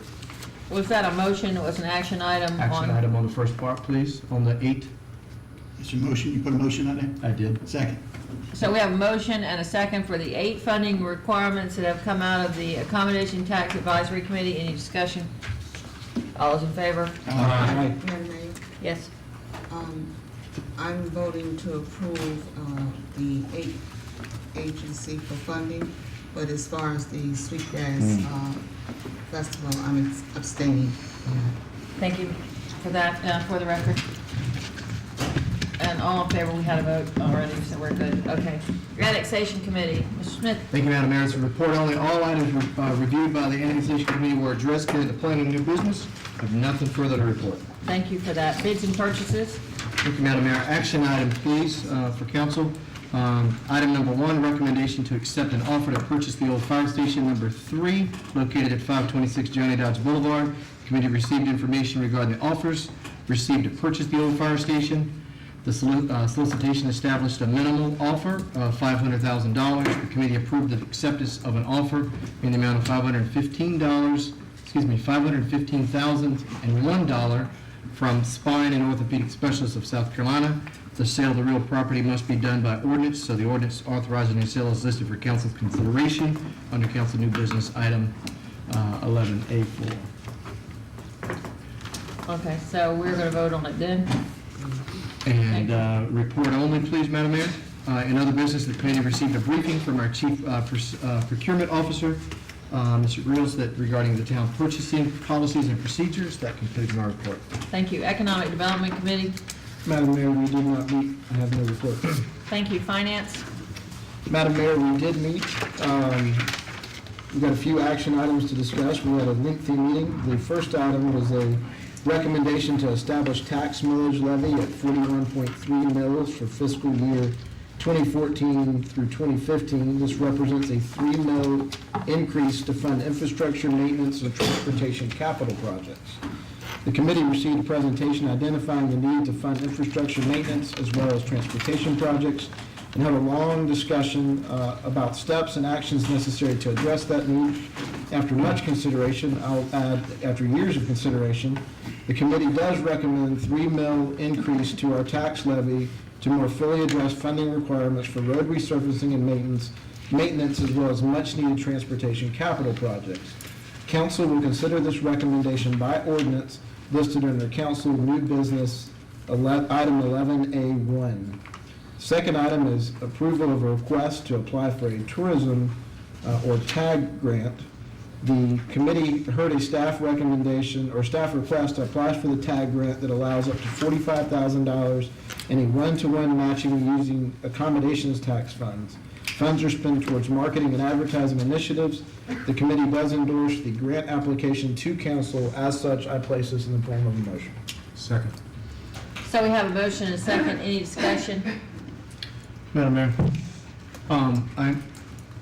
I have some concern about the millage increase I'd like to discuss.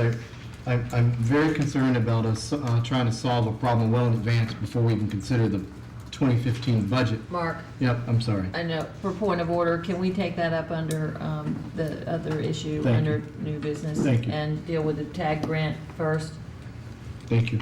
Okay, so we have a motion and a second to accept approval to apply for the TAG grant. All in favor? Aye. Thank you. Madam Mayor, also as a report only in other business, the committee received a presentation from Shim Creek Fisheries, which is a 501c3 organization representing shrimpers working out of Shim Creek. Ms. Grace Edwards led the presentation.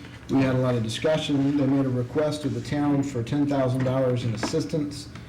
We took no action on that item. This concludes my report. Thank you for that.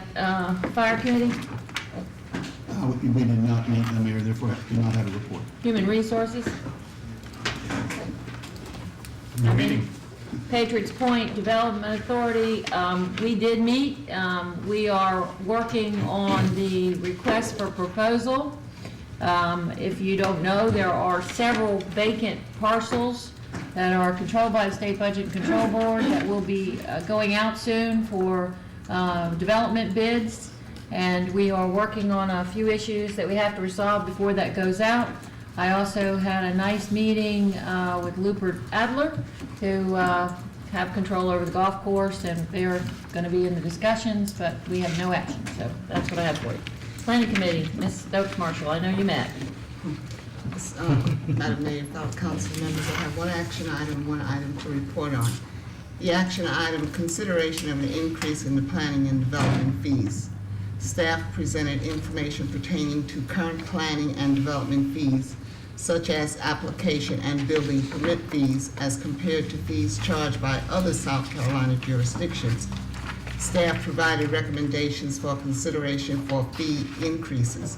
The committee recommends approval of the proposed fee increase by a vote of 3-1, and this item will appear under council new business. The item to report on staff presentation on the new GIS mapping system and new annual report. Staff provided an overview of the new town's GIS website, which provides information such as zoning, height, and flood zone information. Staff also provided the committee with an overview of the first planning department and development annual report, which contains information about the department's activities throughout 2013, including statistical information like the number of inspections conducted or the number of BOSA applications received, as well as information about special reports and achievements. The annual report is available online in the Planning Development Documentary Library. And that completes my report. What I've had an opportunity to read the report that the Planning Department, Ms. Farrell, I'd really like to commend you and your staff on the work that was done. All too often we hear our residents wanting information about what we're doing, and I think the information contained in that report explains it in a manner that's very easy to understand. So I thank you for doing that. I second that. She did a great job. Yes, she And I'd did. also like to mention that with the new GIS that is available now on the website, if you live next door to a vacant piece of property and you're concerned that there might be a gun shop coming, you can go and see what the zoning is applicable. So there you go. Police, legal, and judicial. Would you like for me to handle that, Mayor? Yes, please, Eric. I'd be happy to. The committee began the meeting by honoring 4 fine police officers for their years of service. They are Michael Johnson, Andrew DeCamp, Ryan Haig, and Bradley Strode. And later in the meeting, there was some discussion pertaining to the funding of outside agencies. And it seemed at the meeting that perhaps there was some consideration or some appetite for committee members to discuss limiting the amount of donations that are placed in the annual budget. Thank you, Eric, and I was the one who asked for this to be brought, and the consideration, and the reason I wanted to discuss this is this year we have over $200,000 in requests from outside agencies. I'm sure every one of these agencies is worthy and has cause to be in our community. The challenge is, how do we, as council members, or I as the mayor, or staff, decide which of those agencies is really doing a social service, perhaps a service that, like the ASPCA may do, to provide a pet shelter or help unwanted animals that we personally don't do through our own police department. Through that process, we were given, and I had made sure all of you received, a copy of a grant application process. And further conversation, you know, possibly this needs more discussion. We are moving forward with the budget process, so I want to move it forward sooner than later. The grant application process would not be something that I would see as letting folks know that we have a big pot of money available for you to come put a grant in. It's really more of a way for us, as we make these decisions, to understand what these agencies are doing. Are these restricted funds, unrestricted funds? Do they go to program? Do they go to operation? Are they financially stable? Do they actually support and help our community? And at what level do they help and support our community? It's very hard to turn down any of these worthy agencies, and I brought this for discussion. We didn't come with an agreement. There really was, I just wanted y'all to receive it, want to make sure you received it. I'd like to know if anyone has questions about the process. And I'd like us to make a decision, possibly. I'd like to take it back one more time through my committee to be finalized. If anyone has any questions or comments on it, though. Mr. Glasson? Yes, ma'am, thank you. Is there any thought towards having this go and be vetted by staff? I know our attorney brought that up to you, and I understand the expeditious manner, and I appreciate that, that we could have their input on it to feed to our committee and then up to us, which would help us render a decision on the final product. Yeah, absolutely. And I mean, there's just a few things that need to be worked out. One would be who would actually receive the applications, you know, who would go through the applications. Would that fall on a staff member? Would it fall on the finance committee? I think we need to finalize some things, but yes, you know, we are working with legal and staff. I had a rough draft sent to y'all so you would understand the premise of what I'm trying to do, because it's taxpayers' dollars, $250,000 plus, I believe, are the requests at this point for this year alone. So I just wanted to bring it up for discussion. I'm not asking for action tonight. I would like it to go through committee process one more time. Yes, sir, Mr. Nichols. Madam Mayor, I want to thank you for bringing it to the committee, because I'm all about a standardized, a more standardized process for the asks that come from the 501c3s. In the short time that I've been privileged to serve, I've noticed that there's a vast array of some folks resumes and also gee whiz PowerPoints. Other folks show up with virtually nothing, no financials. I think a format, a standardized grant application format is in the right direction, and it will cause those people who might want to come before us to maybe stop and pause and get their acts together as well, and it also allow us to more efficiently handle these requests in that the vetting process will be much easier. And so thank you, and I hope that we do move forward with some sort of grant application, like maybe something that's even web-based. I appreciate that, Mr. Nichols. ATAC does a great job. They have a process. You go through the process. There are funds available.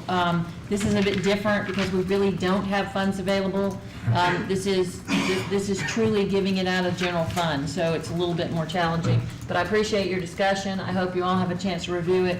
I will get with staff again and legal. We'll bring you some more information for the committee next month. Yeah, it's very lengthy, Mayor. I mean, I think if we can pare it down a little bit, it would be helpful. Maybe one-page grant application Well, I don't think you can do with it in one supporting page. documents? I think you can do it in 2 pages, but not 3 or 4.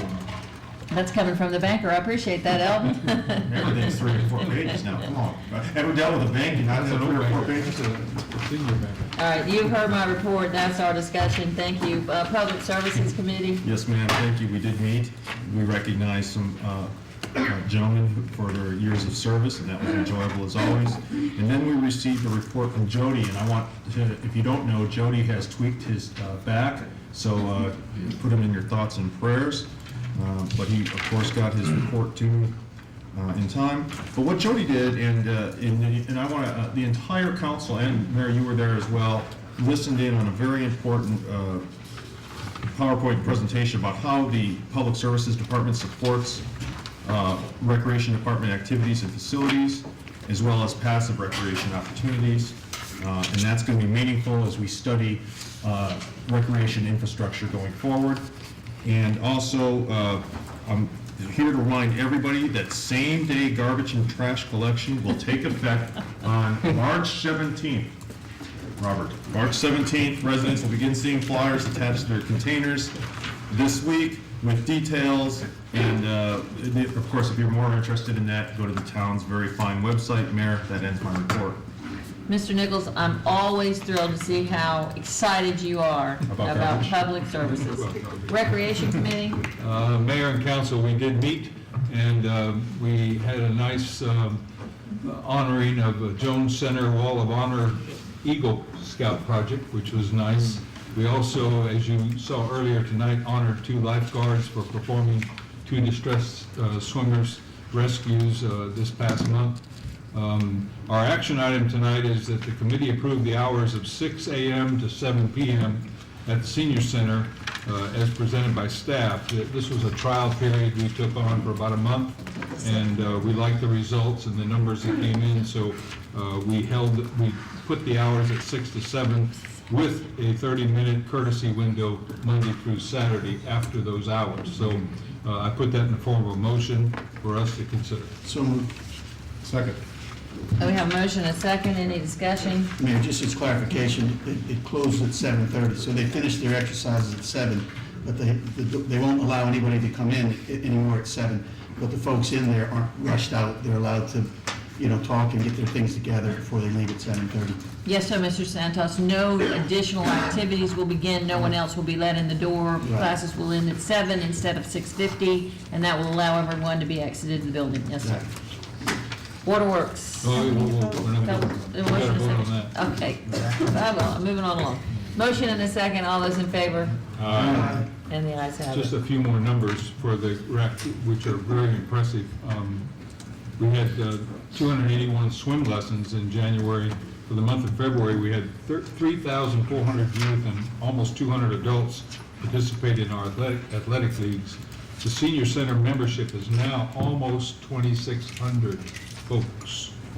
Tennis membership is almost 900 folks. So recreation is getting used very nicely. Just an update on the consultant we've hired to assess the rec department. And the Clemson University folks have been hired, and they are going to be on site soon and should finish their work, mid-April, Mr. Administrator? Yes, sir. Thank you. That concludes my report. Thank you. Transportation Committee did not meet, but we're going to get Brad busy here soon, so we'll move on with that. Waterworks. Thank you, Madam Mayor. I'll combine waterworks and water supply if that's okay. It's a report only. Mount Pleasant Waterworks held a capital improvement plan public hearing to invite the public to request future capital projects and to provide information on future projects. A number of commissioners and staff attended the Utility Management Conference where water and wastewater utilities from across the country were presented and provided discussion and education on the state of the industry and the future challenges. At the Water Supply Committee meeting held last week, Mr. David Nisi presented on Mount Pleasant Waterworks Asset Management Program and the effect it has on capital budget. And at the committee meeting this month, the commissioners reviewed updates on other post-employee benefits. We also reviewed changes to the cost recovery policy and approved staff to move forward with running the rate model using budget assumptions similar to those in the past. Finally, during the audit committee, we discussed the upcoming audit process and the auditor selection. Exciting news, I'm happy to announce that the congratulations and a shout out to the tapping and operations challenge teams from the Mount Pleasant Waterworks. Both won first place and will be representing South Carolina at the national conference. Also, several employees were recognized for operational and excellence at that conference as well. Thank you, Madam Mayor and Council. That concludes my report. Thank you. Appreciate that. Administrator's report. Mr. Thank you, Demore. Mayor. Announcing one open position on the Planning Commission. Let's move on to new business. Item A1, first reading. I believe this is, Yes, Mayor, this is in ordinance form, the recommendation that came from the Finance Committee about the tax matters. that Chairman O'Neill mentioned a few moments ago. okay. So we've had discussion. This has been committee. Do we have a motion? Move for approval. Second. Have a motion and a second. Any discussion? Madam Mayor, I'll voice my concerns now at the appropriate time. I do believe that I have concerns. Thank you, sorry about that earlier. Just concerned that we're voting on this millage increase to solve a problem well in advance before we even consider the budget. My concern is we're looking for solutions, trying to find a solution before we even go through the process to see if there's any cuts or anything that we would have, any cuts that we can make that may reduce the size of this increase. I understand, I recognize, and I concur that there is a purpose for this increase for the significant amount of infrastructure repairs and needs, but I just feel like we're getting ahead of ourselves and we have a fiduciary responsibility to allow the budget process to work. Mr. Smith, I certainly appreciate your concerns. I have been here 4 years now and 4 months. The 4 months have been longer than the 4 years, but that's another story. And, you know, I have to tell you, I'm so impressed with Charlie Potts. And the first year I sat on council, I don't know how long it took me to go through the budget, but when they saw me in my book, the whole council shuddered because of the questions that I had about how this process worked and how this town use funds and how they use taxpayers' dollars and how they worked with what they had. And I can tell you, not only will I support this mill increase, I think it's a little too late, and I wish it was a little more. But I do appreciate your concerns, and I know you are a strong believer in tax issues, and I appreciate that, Mark, and bring something to the table. I hope you understand the budget process more as we go forward. Yes, sir. I believe Mr. Garch was first, Mr. Santos. Thank you. And Madam Mayor, I remember 4 years and 4 months ago when you came here, and I didn't shudder when you had all your questions, everything bookmarked, because I encouraged you to ask and ask away. And you did a good job. Only thing I would say, is to make sure if we have a successful vote tonight, that I know that this information, this is a wonderful piece of paper, as the other one is too, that's distributed. I know Martine is well prepared to do that, as Mr. Demore has already mentioned that, should we be successful. And I commend this body for looking at this at our retreat back in January and what we had, and then we worked on it, and we worked on it, and we worked on it. Here we are now, and we have a mission, and we understand what we have to do. We're not broke. We have money to cover our core services. But if we want to move forward and be able to do those things we need to do, we have to generate a revenue source. The only thing I would say is to make sure as we move forward, and I know, again, it seems like it's obvious, but it needs to be said. These are great projects that are listed. And we also know there's things out there spinning around that can all of a sudden come into play and help these projects. County money, state money, federal money, all those good things. Oh, Mr. Glasson, I said federal money. How about that? Anyway, that was a little jab, Mr. Glasson. Anyway, in the event, obviously things change, you get money for these projects. I would hope to know that this body will be notified immediately so we can make decisions on what roads we can go to next as we check them off. That's all I have. Thank you, ma'am. Well, Mr. Garch, I greatly appreciate what sounds like your support of this as we go forward, and I know you personally have been staunch in your support of road projects that help in very congested areas. I know the ones you have in mind, and I hope we can find the money to do them sooner and later. You're not alone on this council or in my seat for those projects to get done. I believe Mr. Santos have a comment? Yeah, Madam Mayor, I was just going to say I concur with Councilmember Smith, and I also think that we ought to look at trying to leverage some of that $23 million that we have in that rainy day fund to go towards some of this before we decide how many mills we want to charge the residents. Well, I appreciate you calling it a rainy day fund. We call it a general fund, and I protect it.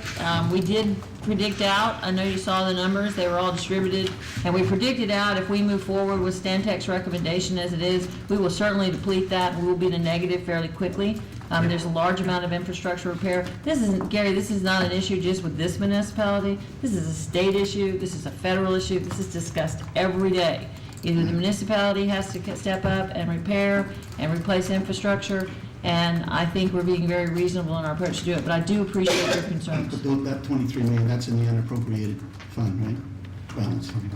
The fund balance, Right, yes. no, that's basically like a savings account for us. That's why I call it a rainy day fund. It's not in the I actual- understand, but you did see the projections that if we move forward with the recommendations of the infrastructure needs that we have now, that we will deplete that by 2019? That fund would be depleted by 2019. Well, I'm just saying, take a look at it and see how far it could take us before we decide how many mills to charge our taxpayers. That's all I'm saying. It'll take us to 2019. Gives us plenty of time to look at options. I appreciate your concerns, Mr. Santos. They're well noted. Thanks. Any other comments? Mr. Smith again? Thank you, Madam Mayor. You're welcome. 3 other points I'd like to make for your consideration. First of all, can we do a roll call on this? Would that be acceptable? Thank you very much. And would there be an appetite or consideration, Madam Mayor, for the if this vote motion did pass, for those increase in tax dollars that came into the fund be restricted and allocated solely for infrastructure repairs, so that the purpose and intent that you stated earlier for that significant amount of infrastructure repairs, that I just want to make sure that we're protecting those dollars. And then the final thing I would ask you is there any sense of urgency that this needs to be voted on tonight? Can this be tabled? And then my fourth ask, Madam Mayor. You said 3, sir. Yeah, I'm sorry. Point of order. My fourth and then final. If no to all the above, would you at least consider a sunset in this, that this is a one-time that goes away after this year, and we have the debate, and we go through the process, and allow the budget process to work as it should? Those are a lot. Those 4 things are a lot that you're asking me for. But I can tell you this, we have identified the projects that need to be done. We have identified that those projects need to be supported by some staff. So not only are they capital improvement programs, infrastructure repair and maintenance, but they will also have to be guided by someone. So I can't restrict them strictly to the repair jobs, because someone has to oversee and manage, I see you, Mr. Carey, the repair jobs. That being said and done, your second point, your third point, I think I lost. So, can this be That was the fourth deferred? point. Yeah, deferred? I would prefer that we vote on this. If this vote fails, obviously it fails, but I believe we are going to move forward with a vote tonight, and I appreciate you requesting that. And then lastly, just so you address that one, is the sunset. Can this be a one-time and it goes away after this one increase and we're right back where we start from next year, so that we can allow that process to go through? No, no, we cannot. Were you here for the Stantec report?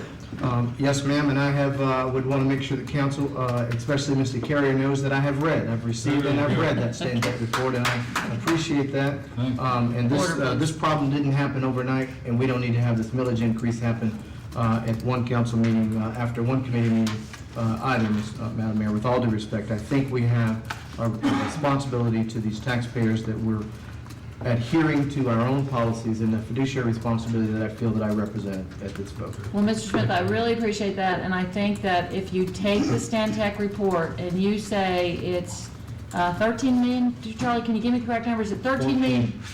14 million dollars a year for 100 years? Yes, ma'am. It was $14 million for 100 years.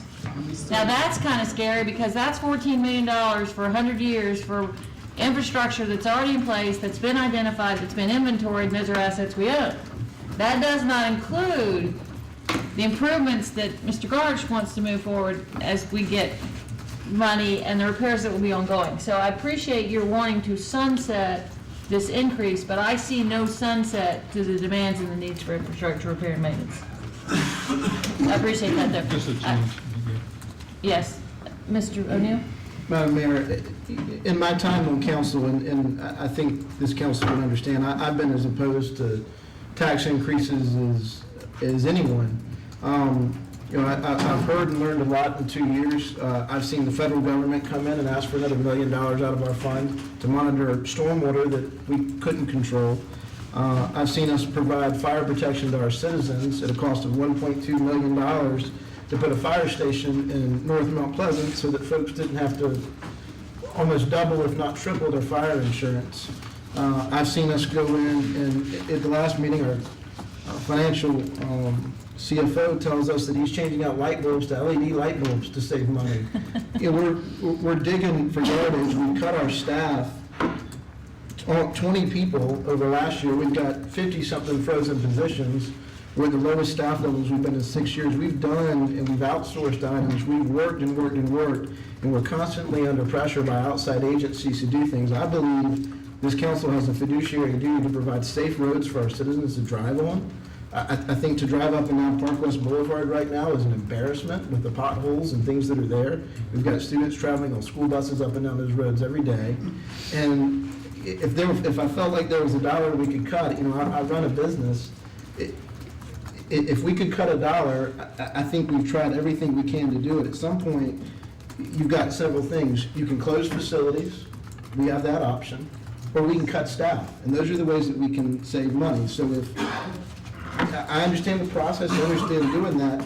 If we're not going to support this millage increase, and this council has financial obligations, I hope that those that don't support it will come with an idea of how many staff they want us to cut, or what facilities they'd like for us to close. This is the reality of where we're at. I don't like it. I don't like going back to our citizens and asking for money, but this is where I feel like we are, so. I appreciate everyone's comments here. Ms. Tasia Stokes Marshall. With all due respect, I hear and I understand the argument on both sides. One of the things I look at is I always try to look at the big picture, not where we are today, but where we're going, excuse me, where we need to be 5, 10, 15 years out. And if we're looking at continuing to provide our citizens the same level of service, when we're talking about the core services, and then we look at all of the other, many of them unfunded mandates, the stormwater project, that came down from the federal government, state, and right on down to the municipalities. No money came along with that mandate, so, and we have to implement that. We also, a couple of years ago, we took action to address the rising cost of healthcare. And I think our staff is working in conjunction with our employees. We came up with a good product, and it's working. Excuse me. Our capital improvement, definitely, we need to think in terms of where we need to be in the next 5, 10, 15 years out. The other thing is the infrastructure. When we got the report on the cost of our infrastructure to maintain, to repair, to replace, that's astronomical, and at the rate of $14 million a year. Where's that money going to come from? First of all, we don't have it. We are attempting, by looking at the increases in the millage, in the fees, to address how we can generate revenue into a pot to address that. So I, like everyone else, nobody wants to hear about raising taxes. But the bottom line, we are charged with looking out for our citizens. And if we don't look at making the hard decisions now, it's going to be worse. Because with inflation and everything else, it's going to be worse in the years to come. So it's a bitter pill to swallow, but I think it is needed. Actually, Mr. Carrier was first. Mr. Carrier, you have a comment? Just a point, and I don't know if Charlie wants to go into this, but we do have a formula for this money as far as what we're going to spend it on first before we get into even the maintenance part of it. I mean, 14 million is a stretch for sure, but we've still got these capital projects that the money will go for before we even spend it on maintenance and of stormwater and roads.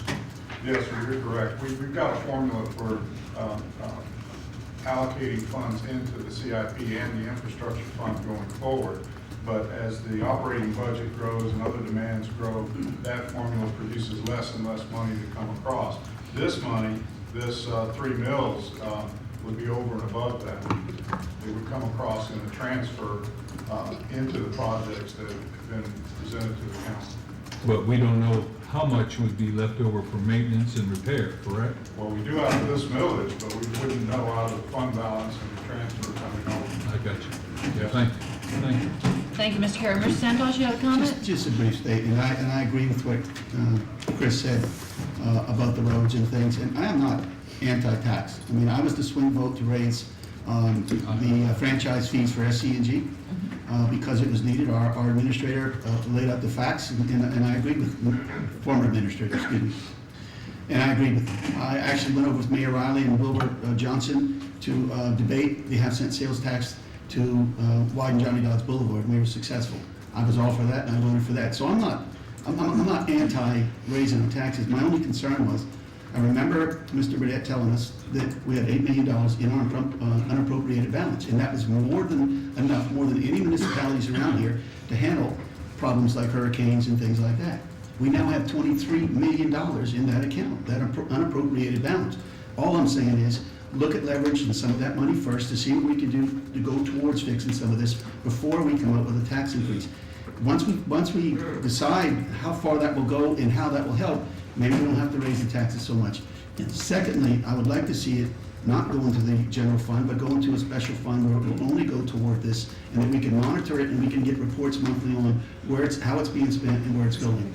If it's successful, which I feel like it probably will be, I'd at least like to have an opportunity to have it put into account where it's not in the general fund and it's specifically going toward this. Thank you. Mr. Santos, I appreciate your concerns. I would not want to restrict staff. I trust them 100% and the way they manage and balance our money. I do too. And I think that restricting the fund is not what this is all about. I think this is all about determining the needs we have as a community, applauding the efforts that we have made to reduce staff and everything we've done to save money. So with no further ado, I think Mr. Potts had a comment on that. Mr. Potts? Well, in effect, the money is restricted as soon as it gets allocated to the capital improvements project and the infrastructure fund. Every January, you see a capital improvements budget that demonstrates for council's approval how this money would be spent. So you see money coming across there. What about maintenance and repair of the roads? Sir? What about the maintenance and repair of the roads? There too, We have a fund for that. yes. So these funds will go It in would come into the general fund, but it would immediately transfer out. One of two methods, the fund balance formula and this direct transfer over of the 3 minutes. Okay, good, thank you for that clarification. Madam Mayor, Yes, sir, Mr. Smith? it's me again. Would there be an appetite to consider not having the 100% increase in the stormwater fee, to have that be included in the proposed millage increase, so that we don't have What is before me that I see here tonight, 4 tax increases that we're going to be increasing tonight. Can we consider eliminating stormwater? It's going to come before us in final reading, since that could be considered under infrastructure and repair. I hope you're gonna fight this hard for a waterworks increase in the next couple of months. Mayor, you can count on me to make sure that we're having good fiduciary responsibility for taxpayer dollars, because as a taxpayer myself, I want to make sure that we're spending those dollars wisely. And I would just further add, and I promise I'll be quiet eventually, Madam Mayor. Yes. This is the most discussion we've had on the budget process. I simply would beg of council to consider deferring this vote. Let's have a full discussion, council, not a scare tactic strategy on firing staff and shutting down business. Let's have a full discussion on every single as to what core services are, and have that discussion as a council. It has not happened since I've been on council. Mark, I appreciate that, and I think that's one of the challenges of being a new council member, because you come in, as we are, very early in an operating budget. We will certainly discuss every issue line by line. I have been known to highlight, mark, underline, question, tag. I like you, I am very responsive to the way taxpayers' dollars are spent. I have no thought that I want to rescind anything that we've discussed. Stormwater fee goes to stormwater. The fees that we are considering for planning are actually fees that are just going to catch us up in some cases to what the actual cost is, like advertising. We are now subsidizing developers because it costs us more to run the ad than they're paying for the ad. So we are tweaking that for the first time, Ms. Farrell, in how long? Over 20 years. Okay, in over 10 years. We are tweaking the fees that the developer pays when they come in to make an application. It doesn't begin to cover costs. Stormwater goes to stormwater. It is restricted. It goes all to ditches. It goes all to stormwater. Business license fees are being updated, and some people will win. I believe John Byrne is very excited if he's watching on TV tonight, because he said he's going to save $1,000 on his business license fee this coming year. So it is, some people will pay more. Some of these things, Mark, we're just doing to keep current. I respect your opinion and your doggedness, but I think we're going to call for the vote. Ms. Christine? Mr. Carrier? Aye. Mr. Carrier votes yes. Mr. Garch? Aye. Mr. Garch votes yes. Mr. Glassen? No. Mr. Glassen votes no. Mr. Nichols? Yes. Mr. Nichols votes yes. Mr. O'Neill? Yes. Mr. O'Neill votes yes. Mr. Santos? No. Mr. Santos votes no. Mr. Smith? Nay. Mr. Smith votes no. Ms. Stokes Marshall? Aye. Ms. Stokes Marshall votes yes. Mayor Payne? Aye. Mayor Page votes yes. First reading ordinance number 14027, an ordinance to levy tax millage for the town of Mount Pleasant for fiscal year July 1, 2014 through June 30, 2015. Second item is the planning fees, as just discussed. First reading. Move for approval. Second. We have a motion to approval for first reading in an ordinance to increase planning fees. Any discussion? Madam Mayor, you know that I am, my feelings on this increase as well. Would you like for me to dive into those feelings further, or you know that I am diabolically opposed to these as well? I think everyone here probably understands that you're opposed to these as well. Absolutely. Would you like to call for the vote, or can we just vote? Call for the vote. Mr. Carrier? Aye. Mr. Carrier votes yes. Mr. Garch? Aye. Mr. Garch votes yes. Mr. Glasson? Aye. Mr. Glasson votes yes. Mr. Nichols? Yes. Mr. Nichols votes yes. Mr. O'Neill? Yes. Mr. O'Neill votes yes. Mr. Santos? Aye. Mr. Santos votes yes. Mr. Smith? Nay. Mr. Smith votes no. Ms. Stokes Marshall? Aye. Ms. Stokes Marshall votes yes. Mayor Page? Aye. Mayor Page votes yes. First reading, ordinance number 14028, an ordinance to increase planning fees for the town of Mount Pleasant for fiscal year July 1, 2014 through June 30, 2015. Item number 3, under new business, is a first reading to amend paragraph C and D on the pertaining to the plumbing and electrical fee schedules for building permits. Move first reading. Second. Have a motion and second. Any discussion? Hearing none, all in favor?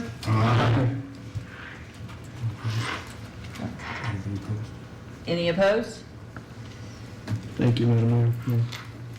First reading, ordinance number 14025, an ordinance to amend paragraph C and D of section 150.002 of chapter 150 of the Mount Pleasant Code of Ordinances pertaining to plumbing and electrical fee schedules for building permits. Item number 4 is a first reading authorizing the sale of an approximately .4 acre portion. Move first reading. Second. We have motion and second. I would like to add one thing to this. We don't have a lot of property that we sell. We do have a piece of property to sell. I'd like to suggest we consider hiring a professional auctioneer or having Rick auction it, because the bids in this were very close, and I think an auction might have received us an extra $5,000 or $10,000 to help with tax increases, Mr. Smith. Moving on. Moving on. Okay, so we have a motion and a second. Thank you, Madam Mayor. Aye.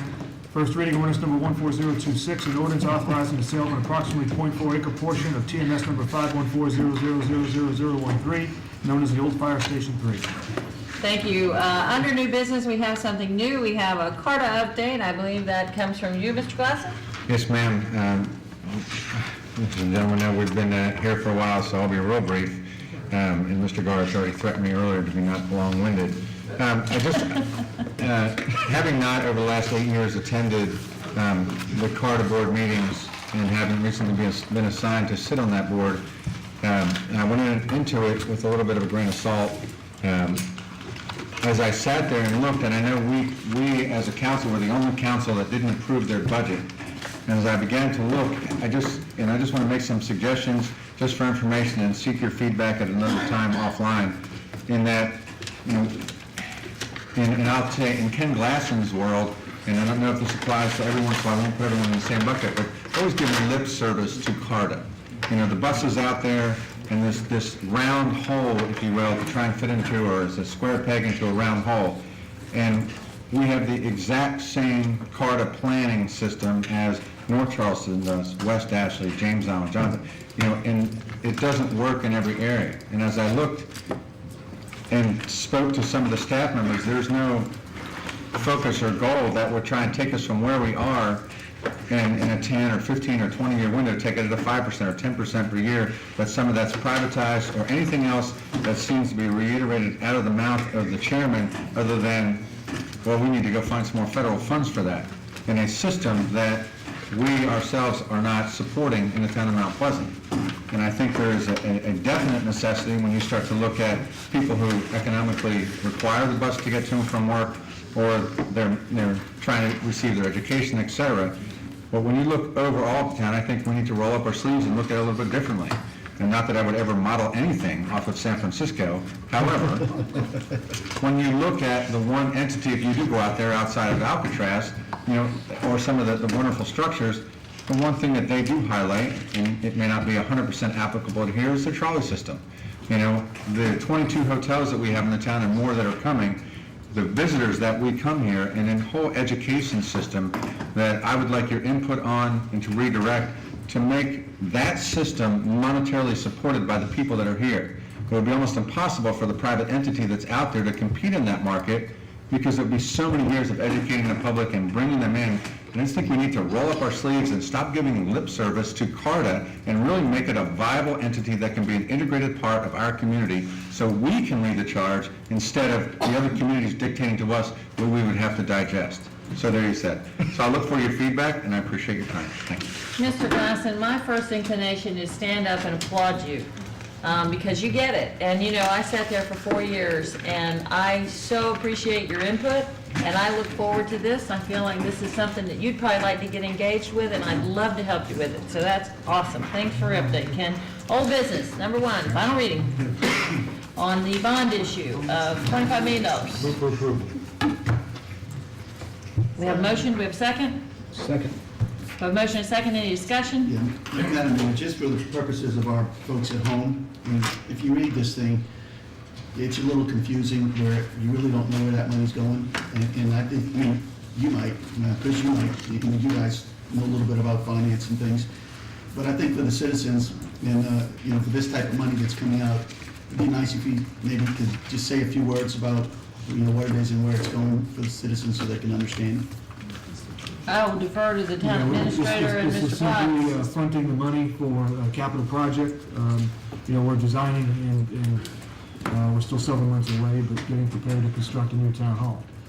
So it's going toward town hall? Yes. Okay. And please keep in mind that the town hall is scheduled to be paid for with TIF funds. I just want to make sure, because you said capital improvement projects, and they just raised the millage for capital improvement projects. I want to make sure that the citizens understand exactly what it is, that's all. Thank you, Gary. I'm for it, but I just want to make sure it's clear to the public. You're certainly entitled to go either way on it. That's fine with me. So we have a motion. Do we have a second, Christine? Yes. We have a motion and a second. All in favor? Aye. Final reading, Any ordinance. opposed? Just for Final reading, clarification. ordinance number 14014, to provide for the issuance and sale of general obligation bonds of 2014 of the town of Mount Pleasant, South Carolina, in the aggregate principal amount of $25 million, to prescribe the purposes for which the proceeds shall be expended, to provide for the payment thereof, and other matters relating thereto. Thank you. Item number 2, final reading. This is the ordinance to amend the Mount Pleasant Code of Ordinance by republishing the Mount Pleasant Business License Ordinance with various changes. Second. We have a motion and a second. And for discussion, Mr. Smith? Madam Mayor and Council, it's my understanding that this is, the effect of this is going to raise, from our outstanding staff, Charlie, I would just seek clarification on that, if I may, Madam Mayor, around $750,000, and that would increase about 3% annually thereafter. Is that correct? Thereabouts? Yes, sir, that's correct. And Council and Madam Mayor, I just, again, I'm going to make one final appeal that we look out for all of our citizens as well as all of our local businesses. It's easy to raise taxes. It's definitely much harder to stay within, only spend money that you have. So we are going to adversely affect some businesses, as you said earlier. You talked about former council member that's going to be saving some money, but for those businesses that are adversely affected, just would want them to know that they're not neglected. Thank you. I appreciate your comments. Any other comments? Want to call for the vote? Please. Mr. Carrier? Yes. Mr. Garch? Aye. I'm sorry, Mr. Carrier votes yes, Mr. Garch votes yes. Mr. Glasson? Aye. Mr. Glasson votes yes. Mr. Nichols? Yes, ma'am. Yes. Mr. Nichols votes yes. Mr. O'Neill? Yes. Mr. O'Neill votes yes. Mr. Santos? Aye. Mr. Santos votes yes. Mr. Smith? Nay. Mr. Smith votes no. Ms. Stokes Marshall? Aye. Ms. Stokes Marshall votes yes. Mayor Page? Aye. Mayor Page votes yes. Final reading, ordinance number 14015, an ordinance to amend the Mount Pleasant Code of Ordinances by republishing the Mount Pleasant Business License Ordinance with various changes therein. Thank you. This is the last final reading. This is the ordinance to amend the Mount Pleasant Code and Ordinance pertaining to the base rate of the equivalent residential unit in Torrance Move for Town. final reading. Thank you. Stormwater. We have a motion and a second. Any discussion?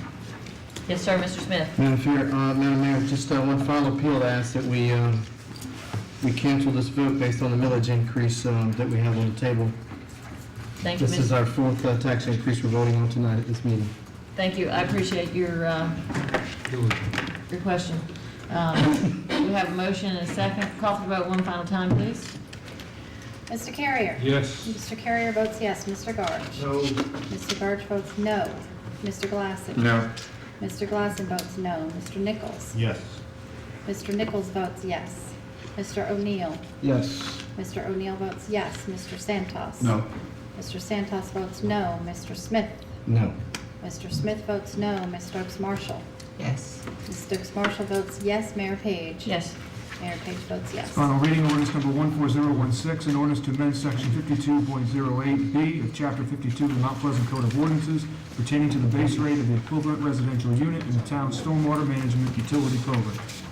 Thank you. Item number 12 on the agenda tonight, we have the need to go into executive session to discuss some legal and contractual matters. Have a motion to that effect? So moved. Second. A motion, second. Aye. That's all in favor. Good night, everybody. I'll be there. 2 minutes.